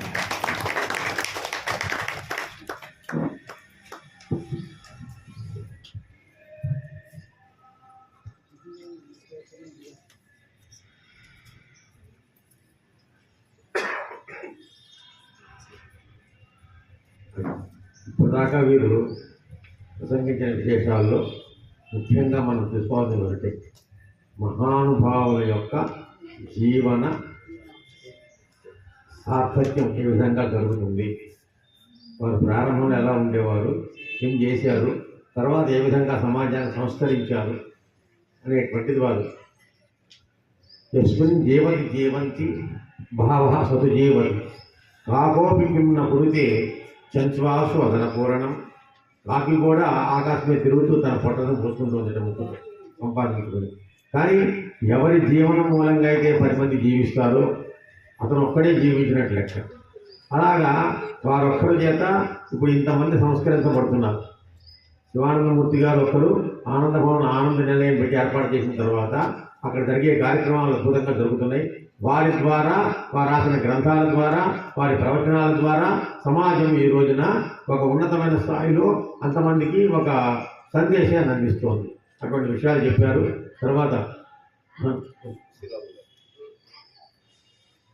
ఆ తర్వాత సినిమాలను చూస్తుంటాం. ముఖ్యమైన సినిమాలు, చాలా సినిమాలు చూస్తుంటాం. అందులో కొన్ని అపభ్రంశాలు లేకుండా వీలైనంత వరకు వాళ్ళ చేతిలో ఉన్నంత వరకు, ఎందుకంటే ఇక్కడే ఉన్నారు మనకి సాక్ష్యం, మేమేం చేయలేమని చెబుతున్నారు పట్టుకోండి. కనుక లేకపోతే వాళ్ళు చెప్పారు ఒకసారి ఇవి తప్పు తీసేయండి అన్నాం అనుకోండి, తీయరనుకోండి, తీయకపోతే మామూలు సర్టిఫికేట్ రాదు, ఇవి రాదట, ఏ వస్తుందట. ఏ వస్తే వాడికి లాభం, ఏ వస్తే వాళ్ళు పుస్తకాలు కొనడం రోజు ఉంటారు. ఏ సర్టిఫికేట్ అంటే ఇంకా అక్కర్లేకుండా అప్పుడు అడగకుండానే వాళ్ళకి పెరిగిపోతుంటానికి. అలాగంటే గుప్పిడి పూసిపెడితే ఏమో అనుకున్నట్టుగా అనమాట. అలాగా ఎక్కువ మందిని చూసేట్టుగా కేంద్ర సెన్సార్ బోర్డు సభ్యులు అప్పారావు గారు, శ్రీపురం అప్పారావు గారు ఒక 2 మాటలు చెప్తారు. తర్వాత వారితో పూర్తవుతుంది కార్యక్రమం. సభకి నమస్కారం. వేదిక మీద ఆశీర్వైన పెద్దలకి, ముందున్నటువంటి అతిరథ మహారథులందరికీ, మహిళామూర్తులకి, పొద్దున్నే చలి కూడా లెక్క చేయకుండా వచ్చి కార్యక్రమాన్ని సద్గురువుల జయంతి ఉత్సవంలో పాల్గొందామని ఉత్సాహంగా వచ్చినందుకు మీ అందరినీ చూస్తుంటే ఈ సభ పూర్తిగా అనుకున్న విధంగా సుసంపన్నమైంది అని అనుకుంటున్నాం. ఒక గొప్ప ఆధ్యాత్మికవేత్త శివానందమూర్తి గారు. ఏదో పెద్ద జమీందారు కుటుంబంలో పుట్టాము, మనకేంటి హాయిగా కాలు మీద కాలేసుకొని మనం జరగచ్చు, మనకి ఏ రకమైనటువంటి స్థితి బాధలు లేవు, చక్కగా ఉండొచ్చు, ఇంట్లో రాజపోషకులు అందరూ ఉన్నారు, పనిచేసే పరిచారికలు ఉంటారు, హాయిగా కూర్చోవచ్చు. కానీ ఆయనకి ఇవన్నీ పట్టలేదు. ఎంతసేపు హిందూ ధర్మం, సనాతన ధర్మం వీటి మీదనే, వీటితో పాటు అట్టడుగు బలహీన వర్గాలకు కూడా ఏదో ఒకటి చేయాలని, పేదలకి సాధలకి అందరికీ కూడా చేయాలని వారి కోరిక. అటువంటి మహానుభావులు, గొప్ప ఆధ్యాత్మికవేత్త, తత్వవేత్త, వారి పుస్తకాలు చూసినా సరే, వారి లేదా ఈ మధ్య వచ్చినటువంటి వారి యొక్క ప్రసంగాలు విన్నా కూడా మనకు ఎంతో ఉదాత్తంగా ఉంటుంది. ఇటువంటి కార్యక్రమానికి ఆహ్వానించినందుకు కమిటీ వారందరికీ కూడా, కాలనీవాసులకి నమస్కారాలు చెప్పుకుంటూ జై శ్రీరామ్. ధర్మాచార్యులు టీటీడీ తిరుమల తిరుపతి దేవస్థానం సందర్భంగా వారి ద్వారా ధర్మాచార్యంగా ఒక ఏర్పాటు చేపట్టారు. 10 మందిని అన్ని ప్రదేశాలకు వారు వెళ్ళారు కనుక, కాబట్టి ఆ శ్రీరాములు గారు 2 విషయాలు తెలియజేస్తారు కోరుతున్నారు.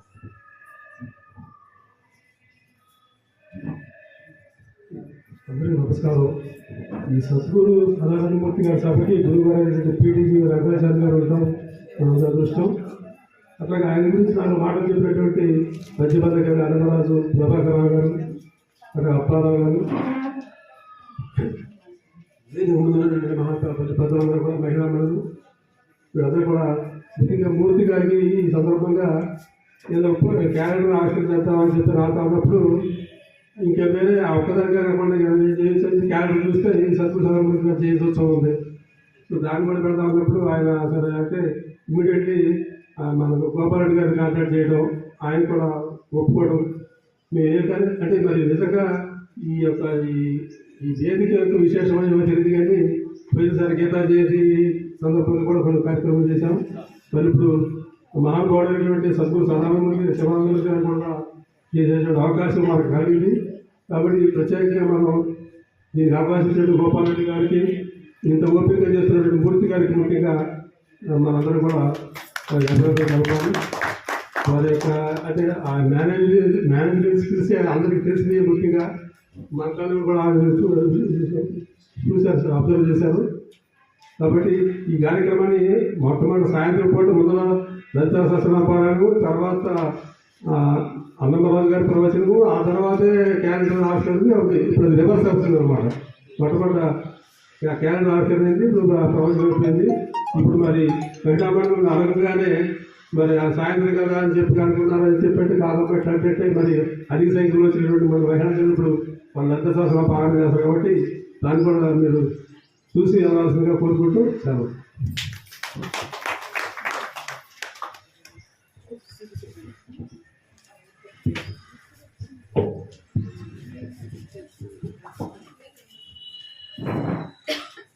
సిహెచ్విఆర్కి పూర్తిగా కార్యక్రమాన్ని నిర్వహణ చేస్తుంటారు. శ్రీరాములు గారు కార్యక్రమాలు చెప్తూ ఉంటారు. నాయకుడు అనేవాడు ఎలా ఉండాలంటే ఎవరో చెప్పింది చేయడం కాదు, వీళ్ళు నిర్ణయించుకుంటారు కార్యక్రమాలు. ఎక్కడ అవకాశం ఉంది మన హిందూ సమాజంలో, హిందూ ధర్మంలో, మన భారతీయ సంప్రదాయాన్ని మనం ఎక్కడ చెప్పచ్చు అని వెతికి ఒక కార్యక్రమం ఏర్పాటు చేస్తారు. అలాంటి కార్యక్రమాలు ఏర్పాటు చేసేవాళ్ళే సరైన కార్యకర్తలు. అలాంటి మహానుభావులతో మనం ఉన్నాం ఈరోజు. నిజంగాను శ్రీరాములు గారు కానీ మన మూర్తి గారు కానీ వీళ్ళు ఒక సరైన వేదిక ఏర్పాటు చేసుకోవడం. వేదిక కావాలి, వినేవాళ్ళు కావాలి, శ్రోతలు కావాలి. ఒప్పు తప్పు రసజ్ఞం ఊహక పాట కోసమని అన్నట్టుగా వినేవాళ్ళు ఉండాలి. మహిళామూర్తులు దాదాపు 12 మంది 13 వచ్చినట్టున్నారు. ఇప్పటికీ వీళ్ళందరూ కూడా మనది విజయదుర్గ మహిళా మండలి, విజయం ఉంది, దుర్గత్వం 2 ఉండే అవసరమే. స్త్రీలకి విజయత్వం కావాలి, దుర్గత్వం కూడా కావాల్సిందే. అవసరమైతే నిలబెట్టాలి, తప్పు చేస్తున్నప్పుడు నిలబెట్టాలి. మనకి కావ్యాల్లో చెప్పాడు, ప్రతి చోట చెప్పారు అన్నమాట. ప్రతి చోట కూడా కాళిదాసు గారు కూడా ఒక మాట చెప్పుకుంటున్నాను. కాళిదాసు గారు కూడా ఒక మాట చెప్పారు. శకుంతల ఎంత గొప్పదైనప్పటికీ కూడా, శకుంతల ఎంత సాత్వికంగా ఉన్నప్పటికీ, శకుంతల ఎంత సాధు జంతువులా ఉన్నప్పటికీ, అరణ్యంలో పెరిగినప్పటికీ, అవసరమైనప్పుడు మహారాజు తప్పు మాట్లాడుతుంటే అనార్య అని హెచ్చరించండి ఒకసారి. ఆర్యుడు అంటే ప్రియుడు, అనార్య ధర్మ కంసుక ప్రవేశన సునచ్చన్న భూపోపమస్య అని చెప్పింది. అవసరమైనప్పుడు అంటే ఆ విధంగా అవసరమైతే తప్పు జరుగుతుంటే సమాజాన్ని సంరక్షించవలసిన బాధ్యత స్త్రీలదే, మహిళలదే. ఎందుకంటే మనకి శివాజీ అక్కడి నుంచే వచ్చాడు, శ్రీరాముడు కౌశల్యం ద్వారా శ్రీరాముడు వచ్చాడు. ఎవరిని చూసినప్పటికీ కూడా ధ్రువుడు ఎలా వెళ్ళాడు, ఆ తల్లి మూలంగానే ధ్రువుడు వచ్చాడు. కాబట్టి అందరూ కూడా మాతృమూర్తి కనుక సరిగ్గా జరిగే తత్వం ఒక మంచి పిల్లలు నేర్పితే సమాజం బాగా నడుస్తుందని విశేషాన్ని ఇంకొక తెలియజేస్తున్నాను. మరి కోటీశ్వర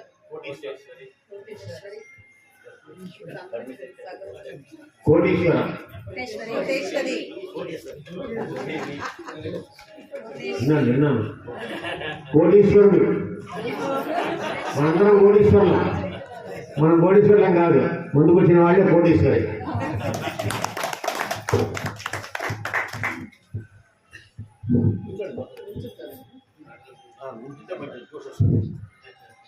ఈ కాలనీ శ్రీనివాసపురం కాలనీ అనేది చాలా అదృష్టవంతమైన కాలనీ. ఎప్పుడు ఎందుకంటే ఏది జరిగిన అవకాశాన్ని అసలుకి ఎప్పుడు ఎదురు చూస్తుంటాం. ఏదన్నా సాంస్కృతిక కార్యక్రమం ఉందేమో చేద్దాం, ఒక సంకల్పం. అంటే స్త్రీ ఎట్లుండాలి, అసలు సమాజంలో ఎట్లుండాలని ప్రతి వారానికి ఒకసారి మన క్లాస్ అవుతే ఇక్కడ వేదికను అలంకరించిన నాకు శ్రీరాములు సార్ ఒక్కరే తెలుసు ఎక్కువ. అట్లానే పెద్దలందరికీ, మళ్ళీ అట్లానే గోపాల్ రెడ్డి అండి కాలనీ ప్రెసిడెంట్ అన్నాడు. ఎక్కువ ఇంటికంటే మామూలుగా తను కాలనీకి ఏం చేద్దామనే ఆలోచన అనేది, అంటే తన ఆలోచన విధానం అనేది చాలా గొప్పది అన్నట్టు. మనిషికి ఏమి ఉండాలంటే 3 ఉండాలి మనిషికి: ఆలోచించే విధానం, జీవించే విధానం, మాట్లాడే విధానం. అంటే way of thinking, way of living, way of worship. దానికి 3 ఉన్నాయి అన్న దగ్గర. ఎట్లా మాట్లాడాలో తెలుసు, ఏం తెచ్చుకోవాలో తెలుసు, ఎలా జీవించాలో తెలుసు, ఎలా అమలుపరచాలో తెలుసు ఈ కాలనీకి. అదేవిధంగా భగవంతుడి కార్యం ఏదైనా చేద్దామంటే ఇక్కడ రమాదేవి ఫస్ట్ ఉంటుంది. వదిన చేద్దాం, ఫస్ట్ ఏదైనా చెప్పగానే చేద్దాం వదిన 100% అని చెప్పింది. అట్లానే ఇప్పుడు మనం నా పక్కన అంటే రైట్, అంటే ఇద్దరం కలిసి చేస్తాం ఏది చేస్తాం. అట్లానే ఇక్కడ మనం ఎందుకు కలిసినామంటే సద్గురు శ్రీ శివానందమూర్తి గారి జయంతి సందర్భంగా ఇక్కడ మాట్లాడుతున్నాం. అయితే సార్ ఏం చెప్పాడు మనకి, ఏం చెప్పాడు, రసం ఉన్నప్పుడే పనిచేయాలి, యూత్ యవ్వనంలో పనిచేయాలి, యవ్వనం అయిపోయిన తర్వాత ఏం పని చేయాలి, పిప్పు. ఇప్పుడు చెరుకు రసం ఎట్లుంటది, పిప్పు ఉంటది కదా, పిప్పు ఎవరైనా తీసుకుంటాడా భగవంతుడు? తీసుకోడు కదా. అంటే రసయుక్తంగా మనం పనిచేయాలి. బాల్యము, యవ్వనము, వృద్ధాప్యం అన్నట్టు. బాల్యం ఏమవుతుంది, ఆడుకుంటే అయిపోతుంది అన్నట్టు. యవ్వనంలో ఎట్లుండాలి, షార్ప్ ఉండాలి, అంతే కదా, షార్ప్ ఉండాలి. యవ్వనంలో షార్ప్ ఉంటే వృద్ధాప్యం చింతుంటది అన్నట్టు. ఎందుకంటే యవ్వనంలో నేను ఫలాని కాలనీలో ఫలాని భగవంతుని విచారాలు చెప్పినా, అదే యవ్వనంలో కనుక ఏం చెప్పలేదు, వృద్ధాప్యం నా కోడలు ఇట్టా, నా కొడుకు ఇట్టా, ఈ గోళ్ళ సరిపోతుంది మనకి. కాబట్టి ఏ వ్యాపకం లేకుండా ఉండాలంటే యవ్వనాన్ని పుష్టివంతం చేసుకోవాలి. ఇప్పుడు మళ్ళీ ఏం చెప్పారు శివానందమూర్తితో, ఎన్ని రోజులు బతికామని కాదు, ఎలా బతికాం సమాజంలో, ఎవరికి ఉపయోగపడినాం సమాజానికి. అంటే బతికిన రోజులు ఎలా బతకాలి, రాజాలాగా బతకాలి. స్త్రీ ఏ వృత్తి, సింహవృత్తి. కీర్తి శ్రీరక్ష నారీనా శృతిర్మేధ ధృతి క్షమ అని చెప్తున్నాడు. కీర్తిని కాపాడేది ఎవరు? స్త్రీ. రఘువంశం యొక్క నిష్టను కాపాడింది ఎవరు? సీతమ్మే కదా. వచ్చింది ఎవరు? రావణాసుడు. రిక్తాంశాలతో పంపొద్దని ఏం చేశాడు? భిక్షాందేహించ పార్వతి అనగానే భిక్షం వేశాడు. రఘువంశం నిష్ట యొక్క ఏంటి, ఎవరు వచ్చినా రిక్తాహస్తాలతో పంపొద్దు, ఒట్టి చేతులతో. సేమ్ మన కాలనీ చూసినా కూడా అట్లానే అనిపిస్తుంది. ఎవరు వచ్చినా ఒట్టి చేతులతో పంపొద్దు, ఏదో ఒకటి ఇచ్చే పంపుదాం. ఏమిస్తాం మనం? అత్యంత జ్ఞానవంతమైన సమాజానికి, అంటే మనలో జీవనం ఉద్ధరేణాత్మాత్మానం మవసాదయత్ అని చెప్తుంది గీత. నిన్ను నువ్వు ఉద్ధరించుకో, ఎవ్వరు ఉద్ధరించలేదు. మనకు మనం ఓన్ గా ఉద్ధరించబడుతున్నాం ఇక్కడ తెలుసా. ప్రతి ఒక్క స్త్రీ ఓన్ గా ధైర్యము.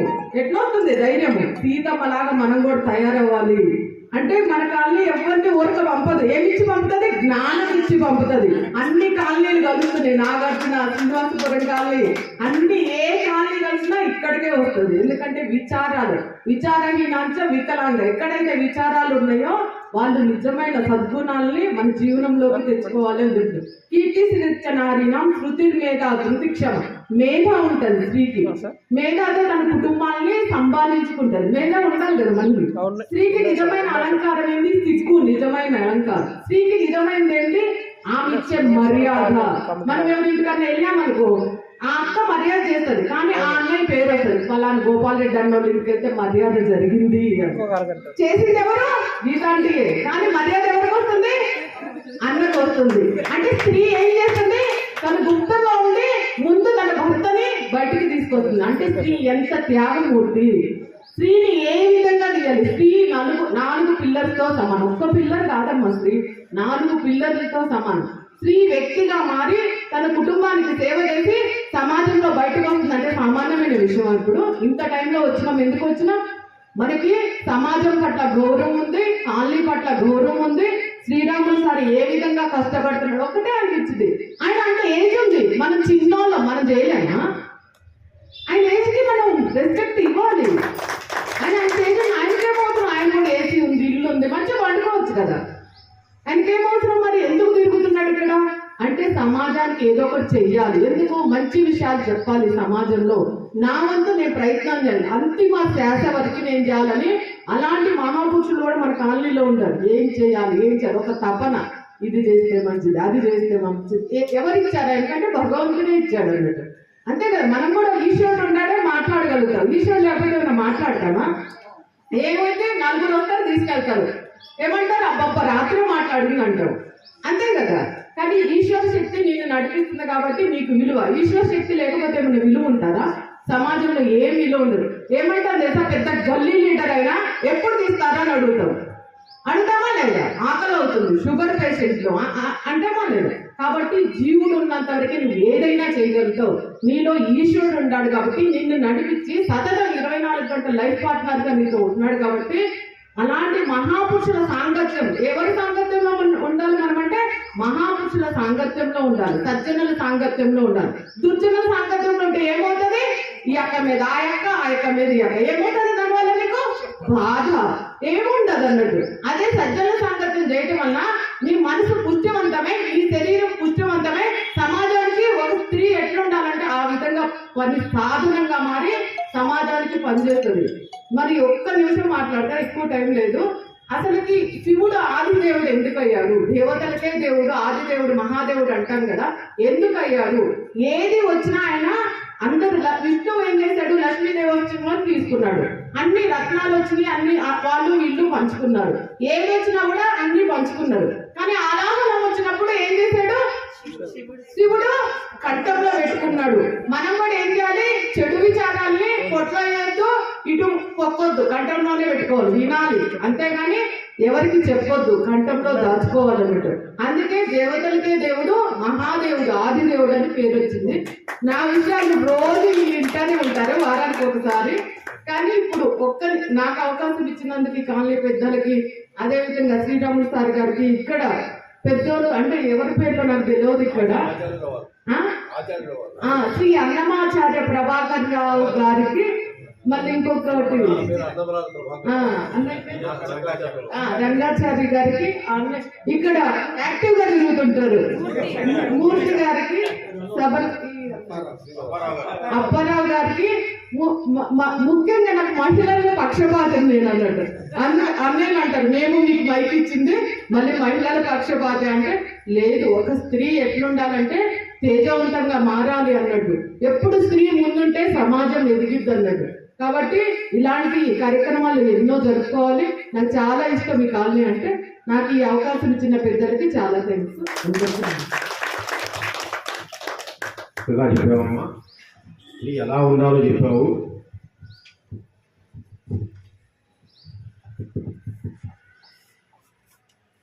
మనం ఒక సినిమా చూసింటాం, లవ్ కుశ్ సినిమా.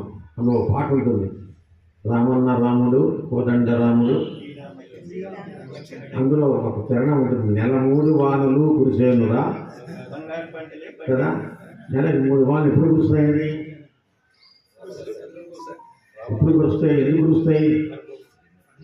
రామరాజ్యం రాముడికి ఉన్నాడా? ఇప్పుడు అక్కర్లేదు మనకి 3 వానలు కావాలి కదా. దానికి పెద్దలు 3 మాటలు చెప్పారు. ఒకటి, సమాజంలో బ్రాహ్మణుడు వేదం చదువుకుని సమాజానికి ఆ వేదంలో ఉన్న విషయాన్ని అందించినప్పుడు ఒక వర్షం కురుస్తుంది. స్త్రీలు పాతివ్రత్యంతో సమాజం తమ పిల్లల్ని చక్కగా సంస్కారయుతంగా పెంచి పోషిస్తుంటే ఇంకొక వర్షం కురుస్తుంది. 3వ వర్షము రాజు పుణ్యాత్ముడు ధర్మాత్ముడు అయితే ప్రజల్ని చక్కగా పోషిస్తుంటే ఒక వర్షం కురుస్తుంది. అది 3వది మనకి లేకపోవచ్చు, పక్కన పెడతాం. ఈ 2 ఉన్న సమాజం కురుస్తుంది, నీళ్ళు కురుస్తుంది. అయితే అందరూ ఇలాగ ఉన్నారా? అందరూ ఇలా చేస్తున్నారా? అక్కర్లేదు. ఏ ఒక్కళ్ళు చేసినా వాళ్ళది మొత్తం అంతా ప్రసరించి ఆ వాళ్ళ యొక్క సత్కర్మల యొక్క ఫలితము సమాజానికి అందిస్తుంది. ఎప్పుడో శ్రీకాకుళం జిల్లాలో గుర్లాం ప్రాంతంలో పుట్టిన వ్యక్తి చేసినటువంటి కార్యక్రమానికి హైదరాబాదులో మనం కార్యక్రమం జరుపుకుంటున్నామంటే అంత ప్రచురించబట్టే కదా. ఒక శివాజీ తల్లి పడడం వల్లనే కదా, మన వైపు విజయాబాయి వల్లనే కదా భారతదేశం అంతా ఇప్పుడు ఖ్యాతి పడింది. మనకి శివాజీని మనం పెంచుతున్నాం కాబట్టి ఒకళ్ళు చేసినా కూడా అంటే మిగతా వాళ్ళు చేయొద్దని కాదు, అందరూ ప్రయత్నం చేయిద్దాం. ఒకళ్ళు మంచిగా చేసినా కనీసం దాని మూలంగా అయినా బాగుపడతాం, తాపత్రయపడతాం. ఒక చిన్న మాట చెప్పుకుందాం, ఒక చిన్న కథలాగా చెప్పుకుందాం. అందరూ చూసే ఉంటారు కదా, వాట్సాప్లో వస్తున్నాయి కదా, ఈ మధ్య బాగా అలవాటైపోయి ఉంటాయి. వచ్చినా రాకపోయినా వాట్సాప్లు బాగా వచ్చేస్తుంది, తెలిసినా తెలియకపోయినా సరే. దీంతో ప్రమాదాలు ఏర్పడుతున్నాయమ్మా. ఎవడో పంపిస్తాడు ఒకటి, టక్కని చూడగానే చదవం మనం. దాని అలవాటు ఏంటంటే చదవగానే టక్కని నొక్కుతాం, వెళ్ళిపోతాం కొన్ని వేల మంది నుంచి. వాట్సాప్ ఫార్వర్డ్ అందులో మీరు తప్పులు ఉంటాయి. ఏమి కాదు పంపించాడు, నన్ను వదిలిపెట్టాడు. ఏమైనా పంపించామంటే నేను చూడలేదు అనగారు, వాళ్ళు పంపించాడు. ఈ జ్ఞానం ఉందని చూడరా వస్తారు. పంపించేటప్పుడు చూసి తప్పులు ఉన్నాయి నేను అందులో పంపించాడు ఒక ఆయన.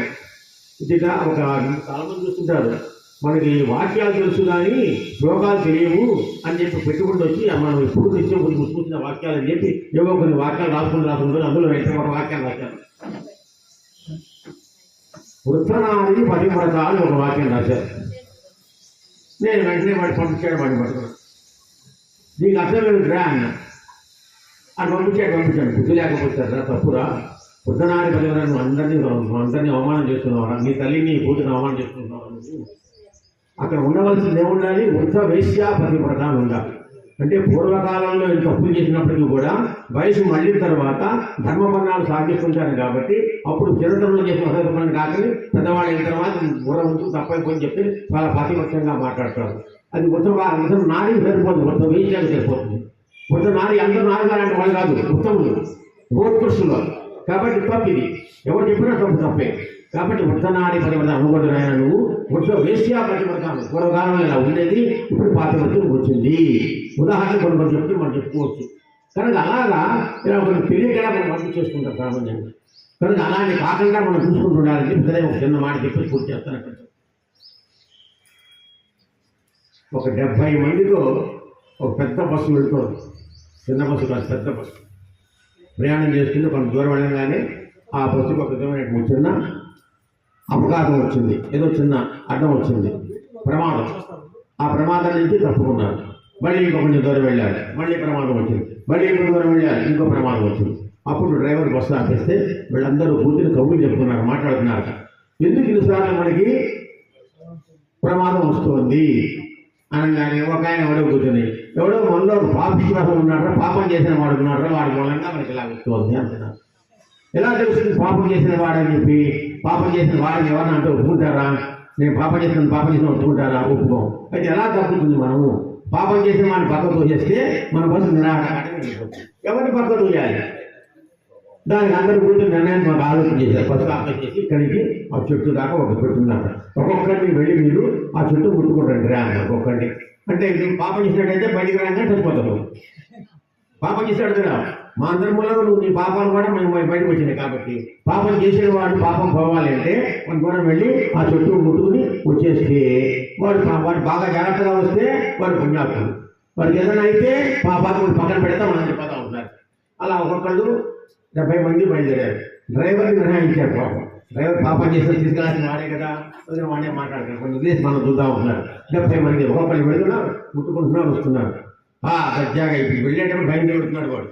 అందరూ పాపలమే కదా, పాపం కానీ ఎవరు ఉన్నాం? అందరూ పాపలే. సినిమా చెప్తాడే, ఏ పాపం చేయని వాడు ఇందులో ఎవరైనా ఉన్నారా రండి అంటే ఏ నేరం చేయాలి, అందరూ నేరం చేస్తారు. అయితే మనకి కారణమా? సరే వెళ్ళాడు, ముట్టుకుని వస్తున్నారు కదా, వీడు మంచివాడు, వీడు పుణ్యాత్ముడు అంటున్నారు. అలాగే ఎట్లా చివరికి ఎవడో ఒకడు వెళ్ళాడు. అందరూ వాడిని వీడు నా పాపాత్ముడు అని వాడు వెళ్ళమంటే నేను వెళ్ళన్నాడు. వాడు నాకెందుకు నేను వెళ్ళంటున్నాడు కాబట్టి వెళ్ళంటున్నాడు కాబట్టి వీడే నిజమైన పాపాత్ముడు అన్నాడు. బలవంతాన వాడిని బస్సులోంచి కింద తోచాట. అక్కడ దూరంగానే బస్సు మాడిపోయింది, పాటలు బస్సు వెళ్ళిపోయింది ఒకసారి. అదేమిటంటే వాడి యొక్క పుణ్యం మూలంగా ఇంతమంది కాపాడబడ్డారు. చెప్పడబట్టరా?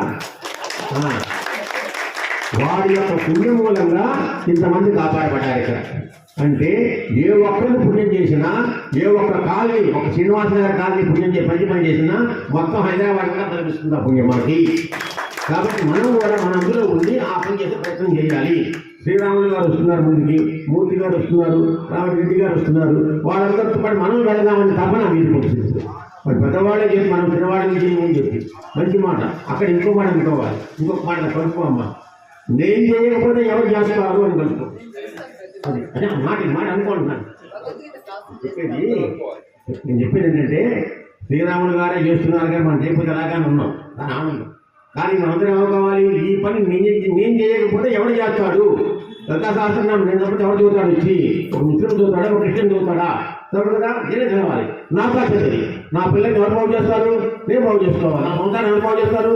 నేను బాగు చేసుకోవాలి అనే తపనతో మన అందరూ ఎవరికి వాడు నేను చేయాలి, నేను చెయ్యకపోతే సమాజానికి ఎలా ఉంటుంది అనే అడ్డించి మనం రావాలి. వాళ్ళు చేసేది కాబట్టి మంచిగా కాకుండా నేను చేయకపోతే ఎవరు? నా ఇంటికి నా పిల్లలు నేను పెట్టుకుని ఎవరు పెట్టుకుంటారు? కోపం వస్తుంది, భర్తలు క్యాబిల్ వేస్తాడు. అది కాఫీ కూడా మానేస్తావా?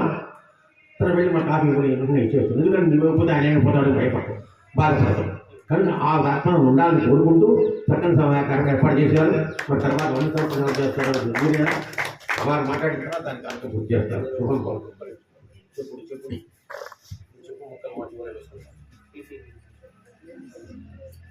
అయితే ఇది నేను చేసే ప్రవచనం ఇందాక అయిపోయింది ప్రసంగము. ఈ మధ్యలో నాకు ఒక ఆలోచన వచ్చింది. ఈసారి మళ్ళీ ఇప్పుడు నేను మన ఈ శ్రీనివాసపురం కాలేజీలో 4-5 సార్లు వచ్చాను ప్రవచనాలు చెప్పడానికి. ఈసారి మాత్రం కోటీశ్వరి గారి సభలో నేను రాను. అంటే ఆమె ధాటి, ఆమె ధోరణి, ఆమె విషయ పరిజ్ఞానం చూస్తే నాకు భయం వేసింది, నువ్వు ఎక్కడ ఓడిపోతావు అని చెప్పి. కాకపోతే అదృష్టం ఏంటంటే నేను ముందు మాట్లాడబట్టి బతికిపోయాను. నేను చాలా బాగా మాట్లాడాను, చాలా బాగా మాట్లాడాను.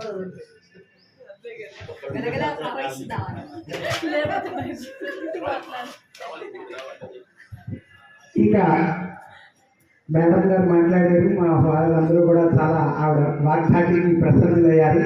మరి అటువంటి వ్యక్తి మా ప్రవచన గ్రూప్లో కూడా మేము తీసుకోవాలని నిర్ణయం తీసుకుంటున్నాము. మాకు ఆల్రెడీ ప్రవచన గ్రూప్ ఉంది. ఆ గ్రూప్లో 7-8 మంది ఉన్నారు, మహిళలు కూడా 2-3 ఉన్నారు.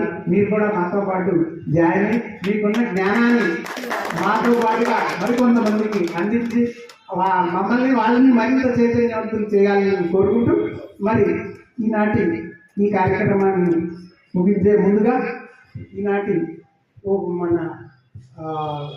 స్మారకోపన్యాసం ఇచ్చినటువంటి అన్నమరాజు ప్రభాకర్ గారిని ప్రెసిడెంట్ గారు పెద్దలు సత్కరించవలసిందిగా మనం చేస్తున్నాం.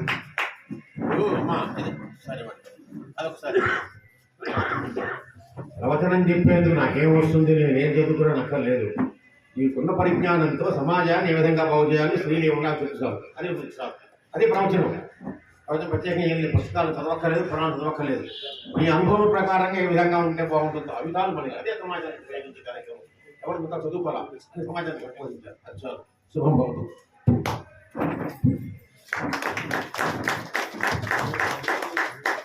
మరి అలాగే మేడం కోటేశ్వరి గారిని కూడా సత్కరించవలసిందిగా కోరుకుంటూ మహిళలే ముందుకు వచ్చి ఆవిడని సత్కరించాలి.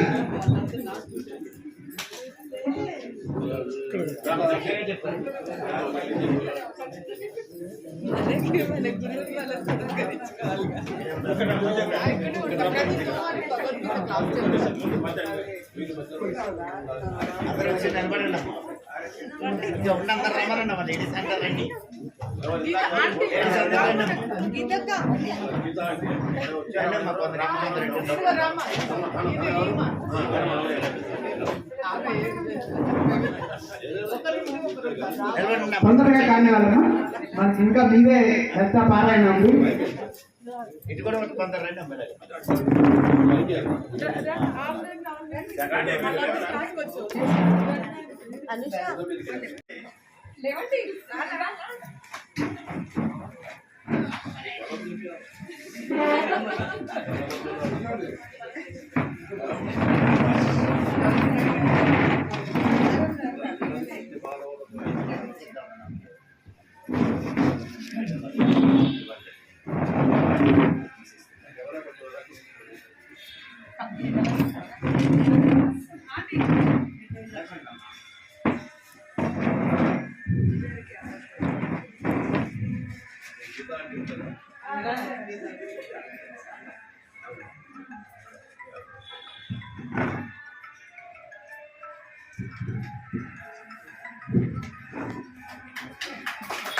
థ్యాంక్ యూ అమ్మా. మరి అదేవిధంగా ఇప్పుడు పప్పారావు గారిని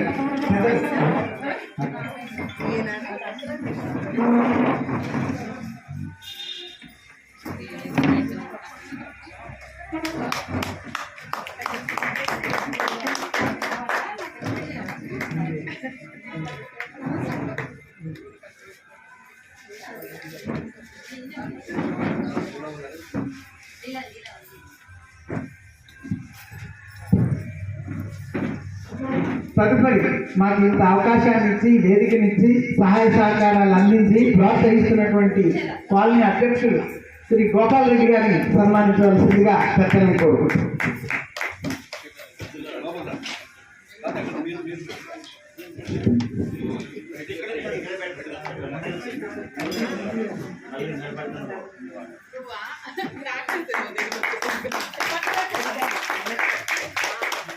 మరి దీంతో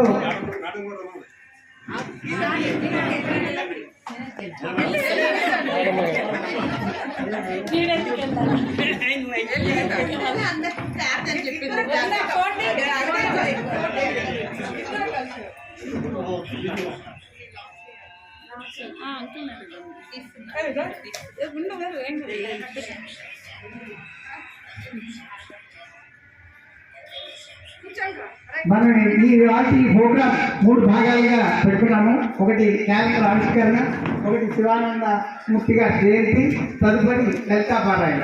మనం 3వ కార్యక్రమానికి వెళ్లే ముందు ఈ సభా కార్యక్రమాన్ని ముగించేద్దాము. దానికి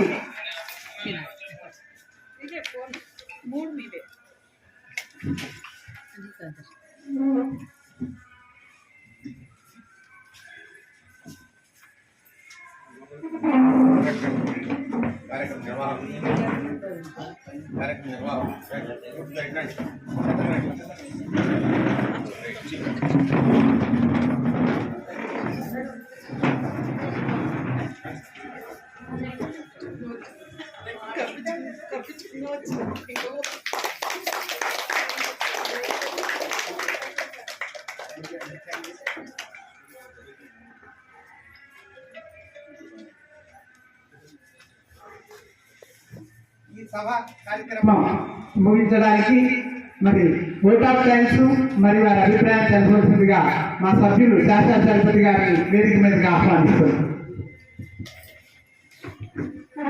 తర్వాత లలితా పారాయణ ఉంటుంది. మరి భక్తులందరూ కూడా ప్రసాదం చేయించాము కాబట్టి అందరూ అవన్నీ తీసుకుని వెళ్ళవలసిందిగా మనం చేస్తాం.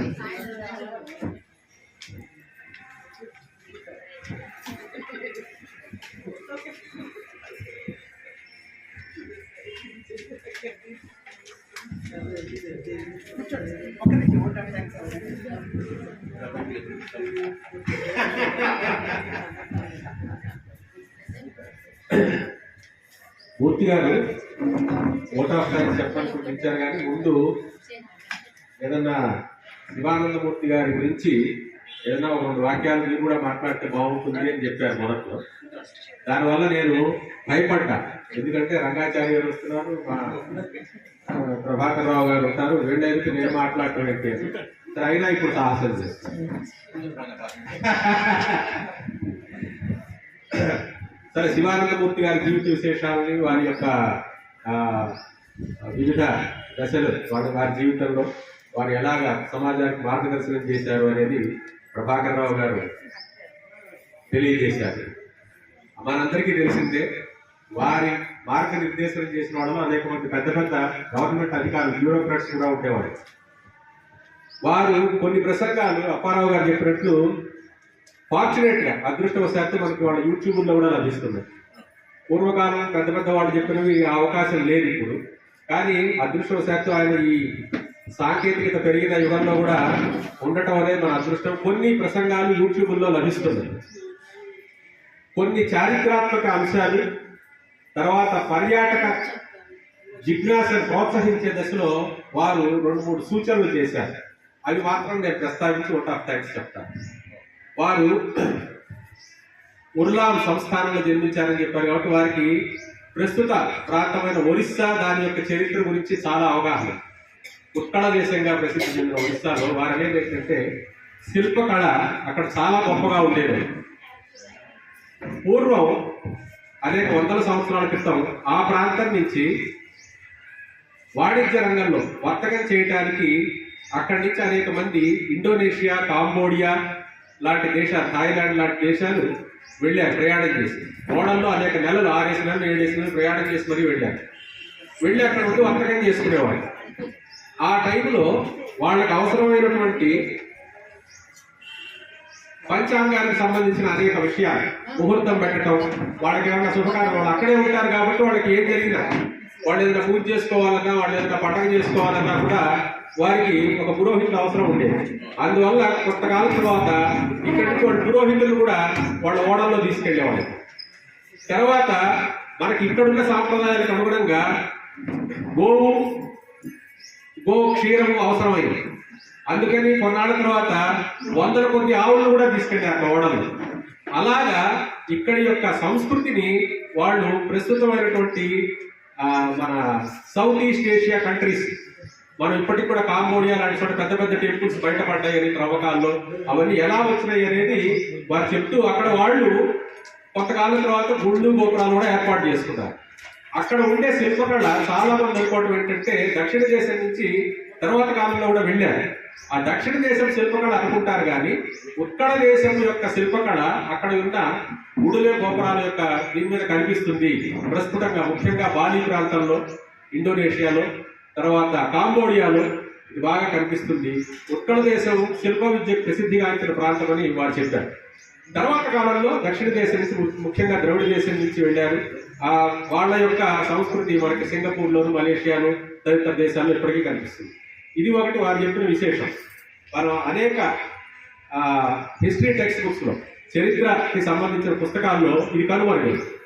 ఎందువల్ల ఇది అయిందంటే మనం చాలా గొప్పగా మనకు ప్రస్తుత పుస్తకాల్లో వర్ణించినటువంటి అశోక చక్రవర్తి బౌద్ధం స్వీకరించాడు.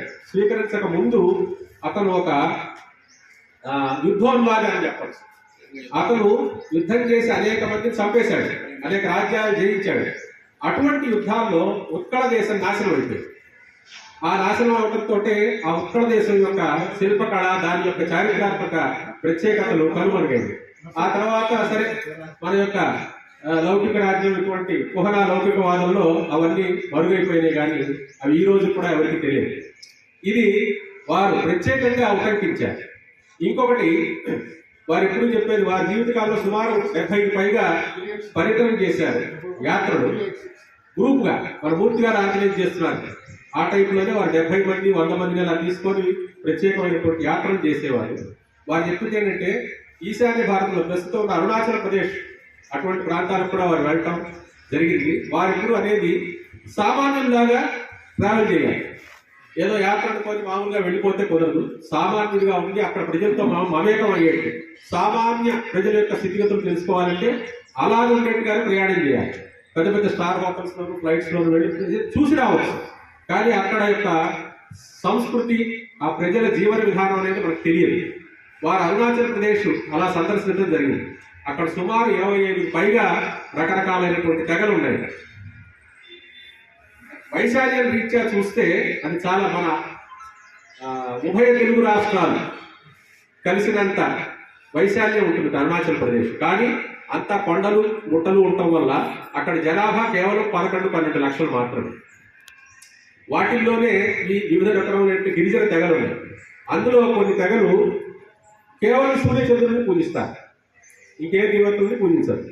అందులో ఇంకో ప్రత్యేకత అంటే సూర్యచంద్రుడు అనగానే మనం సూర్యుడు పరమేశ్వరుడు గారు, చంద్రుడు అంటే స్త్రీత్వం ఆపాదించుకొని అమ్మవారి గారు పూజించారు అనుకోవచ్చు. కానీ కొన్ని తెగలు మాత్రం చంద్రుడిని పరమేశ్వరుడుగా, సూర్యుడిని అమ్మవారిగా పూజిస్తారు. అది అక్కడ ఒక ప్రత్యేకత. అట్లాగే కొన్ని తెగల్లో అరుణాచల్ ప్రదేశ్, తర్వాత ఈశాన్య భారతంలో కొన్ని ప్రాంతాల్లో ఉన్న కొన్ని గిరిజన తెగల్లో ఈనాటికి మనం మహాభారతంలో చదివాం, పాండవులు 5గురు, వారందరికీ ద్రౌపది వారి ఇల్లాలు. ఇది కొంచెం కొంతమంది దీన్ని బట్టి అనేక విమర్శలు చేస్తుంటారు. కానీ ఈనాటికి కొన్ని తెగలలో ఇంట్లో ఉన్న పురుషులందరూ ఒకళ్ళనే వివాహం ఆడటం అనే సాంప్రదాయం ఇప్పటికీ కొన్ని తెగల్లో ఉంది. దానికి వాళ్ళు చెప్పేది ఏంటంటే అక్కడ ఉండే ప్రదేశంలో వ్యవసాయం సాగు చేసుకునే భూమి చాలా తక్కువ ఉంటుంది. ప్రతి వాళ్ళు ఒక్కొక్క కుటుంబాన్ని అలా వృద్ధి చేసుకుంటూ వెళ్తే వాళ్ళకి ఆ సంపద సరిపోదు అప్పుడున్న కాల పరిస్థితుల రీత్యా. అందువల్ల మహిళ అంటే కేవలం వంశాభివృద్ధికి వారి యొక్క వంశాన్ని ముందుకు తీసుకెళ్లే ఒక పవిత్ర మూర్తిగా వాళ్ళు చూసి ఒక కుటుంబానికి ఒక ఇల్లాలి అనే ఇది కూడా చాలా మందికి తెలియదు. సో ఇటువంటి విషయాలు వారు తెలియజేశారు. ఇప్పటికీ మనం కనుక చూస్తే మాతృస్వామ్య వ్యవస్థ కొన్ని ప్రాంతాల్లో ఉంది, మన భారతదేశంలో కూడా ఉంది. ముఖ్యంగా దక్షిణ భారతదేశంలో, పశ్చిమ కన్నడ దేశంలో, బెంగళూరుకి సంబంధించిన చుట్టుపక్కల ఇప్పటికీ మాతృస్వామ్య వ్యవస్థ ఉంది. అంటే తల్లి ఇంటి పేరే కూతురు, కూతురు తర్వాత మనవరాలు అలా వెళ్తుంటుంది. అక్కడ పురుషుడి యొక్క ఇంటి పేరు వెడల్. సో ఇట్లా అనేకమైనటువంటి విషయాలు మన ప్రస్తుత భారతంలోనే ఉన్న మనకు అనేక మందికి తెలియదు, వాటి గురించి తెలియజెప్పే ప్రయత్నము లేదు. సో ఇటువంటి వారు అనేది ఏంటంటే పర్యటించాలి, ఎక్కువగా పుణ్యక్షేత్రాలు అవన్నీ వీలైనంత మటుకు సామాన్యమైన రీతిలో ఎక్కువ మంది కలిసి సామాన్యమైన ప్రజలతో మమేకమవుతూ సామాన్యమైన పద్ధతుల ద్వారా రైల్లోనూ అట్లాగా అవి తెలుసుకుంటే మనకి ఇంకా మన యొక్క సంస్కృతి చరిత్ర అనేకమైనటువంటి బోధపడుతుంది. ఇవన్నీ చూసిన మీదటే వారు భారత హిందూ వివాహ వ్యవస్థ అనే ఒక గ్రంథం రాశారు. దాని గురించి చెప్పారు, దాని యొక్క ఉపోద్ఘాతం కింద. ఇది నాకు తెలిసిన కొన్ని అంశాలు ఇవి మీ ముందు ఉంచుదాం అనుకున్నాను. సో ఈ అవకాశాన్ని ఇచ్చినందుకు నాకు నా అదృష్టంగా భావిస్తూ ఈనాటి ఈ కార్యక్రమానికి పెద్దవారు గురువు గారు పీటీజీవి రంగాచారి గారు మూర్తి గారికి అత్యంత ఆప్తులు. ఆయన ఎప్పుడు రమ్మన్నా వేరే ఊళ్ళో ఉన్నా కూడా ఆయన వీళ్ళ దగ్గరకు వచ్చేస్తారు. అది ఇటీవల గీతా జయంతికి చూశారు మీరు. ఆయన విజయవాడలో ఉన్నారు, ఆ సమీప ప్రాంతంలో. మీరు చేసుకోండి అదే గీతా జయంతికే ఉదాహరణ. వారు విజయవాడ ఆ సమీపంలో ఉన్నారు. కేవలం ఆ కార్యక్రమం కోసం ఇక్కడికి వచ్చి ఈ కార్యక్రమం అయిపోగానే మళ్ళీ అదే రాత్రి వెళ్ళిపోయారు తిరిగి. అక్కడ ఏదో కార్యక్రమంలో ఉన్నారు. సో వారికి ప్రత్యేకమైన కృతజ్ఞతలు. మా గురువు గారు అన్నవరాజు ప్రభాకర్ రావు గారు, వారి గురించి పెద్ద ప్రత్యేకంగా మీ అందరికీ నేను చెప్పాల్సిన పని లేదు. వారు వచ్చి వారి అమూల్యమైనటువంటి సందేశాన్ని, అంటే స్మారకోపన్యాసం అనాలి, ఇది ప్రవచనం కాదు, స్మారకోపన్యాసాన్ని ఇచ్చినటువంటి ప్రభాకర్ రావు గారు, సరే మా సిరిపురం అప్పారావు గారు, వారు సుబ్బుల శ్రీరాములు గారి గురించి నేను వారి గురించి మీకు చెప్పకూడదు. వారి వల్లే ఇప్పుడు మీ అందరూ ఈ కాలనీలో మీ కాలనీలో ఇక్కడ కలుసుకోగలిగాం. వీరందరికీ, తర్వాత గోపాల్ రెడ్డి గారికి, ఈ సంక్షేమ సంఘం కార్యవర్గానికి, ముఖ్యంగా మహిళామూర్తులకు, వీళ్ళంతా శాసనోపారాన్ని నా వల్ల ఇంకో 10 నిమిషాలు లేట్ అయింది, క్షమించండి. సో అందరికీ ప్రత్యేకమైనటువంటి కృతజ్ఞతాభివందనలు తెలుపుకుంటూ ఈనాటి కార్యక్రమాన్ని ముగించబోయే ముందు గురువు గారికి ఒకసారి ఆలోచన వచ్చింది. స్మారకోపన్యాసం పెట్టించారు కాబట్టి ఈ కాలనీ యొక్క నాయకులు నాయకులు ఇద్దరు తెలిసిన వారికి మీ తరఫున మీ ప్రజల అనుమతితో శివానందమూర్తి కీర్తి పతాక అనే బిరుదు వారికి ఇస్తున్నారు. మీరు తయారు చేసి ఇవ్వాలి, కాగితం తయారు చేసి రెడీ చేసేదా ఏమా ఒక కాగితం తయారు చేసి శివానందమూర్తి గారు ఫోటో ఒక పెట్టి ఒక బిరుదు తయారు చేసి శివానందమూర్తి కీర్తి పతాక అనే బిరుదు వారికి దానికి ఇక్కడ రాసి రకంగా వారి పేరు రాసి ఇక్కడ మళ్ళీ వీళ్ళ ద్వారా అందించి ఏర్పాటు చేయండి. రామంటే నేను వస్తాను, అది మన బాధ్యత. రమ్మంటే వస్తారా రారా డౌట్ ఉంటే మూర్తి గారి చేతి తెప్పిస్తారు. ఇప్పుడే చెప్పారు కదా, వాళ్ళ అవకాశం లేకపోయినా మూర్తి గారి చేతి తెప్పిస్తే తప్పకుండా వస్తారు. ముఖ్యంగా నేను మర్చిపోయింది కోటేశ్వరి గారు, ఇక ముందు కూడా ఉంటుందని ఆశిస్తూ ఎప్పుడైనా అవకాశం ఉంటే నేను కూడా వస్తుంటాను. మరొకసారి మీ అందరికీ కృతజ్ఞతలు తెలుపుకుంటూ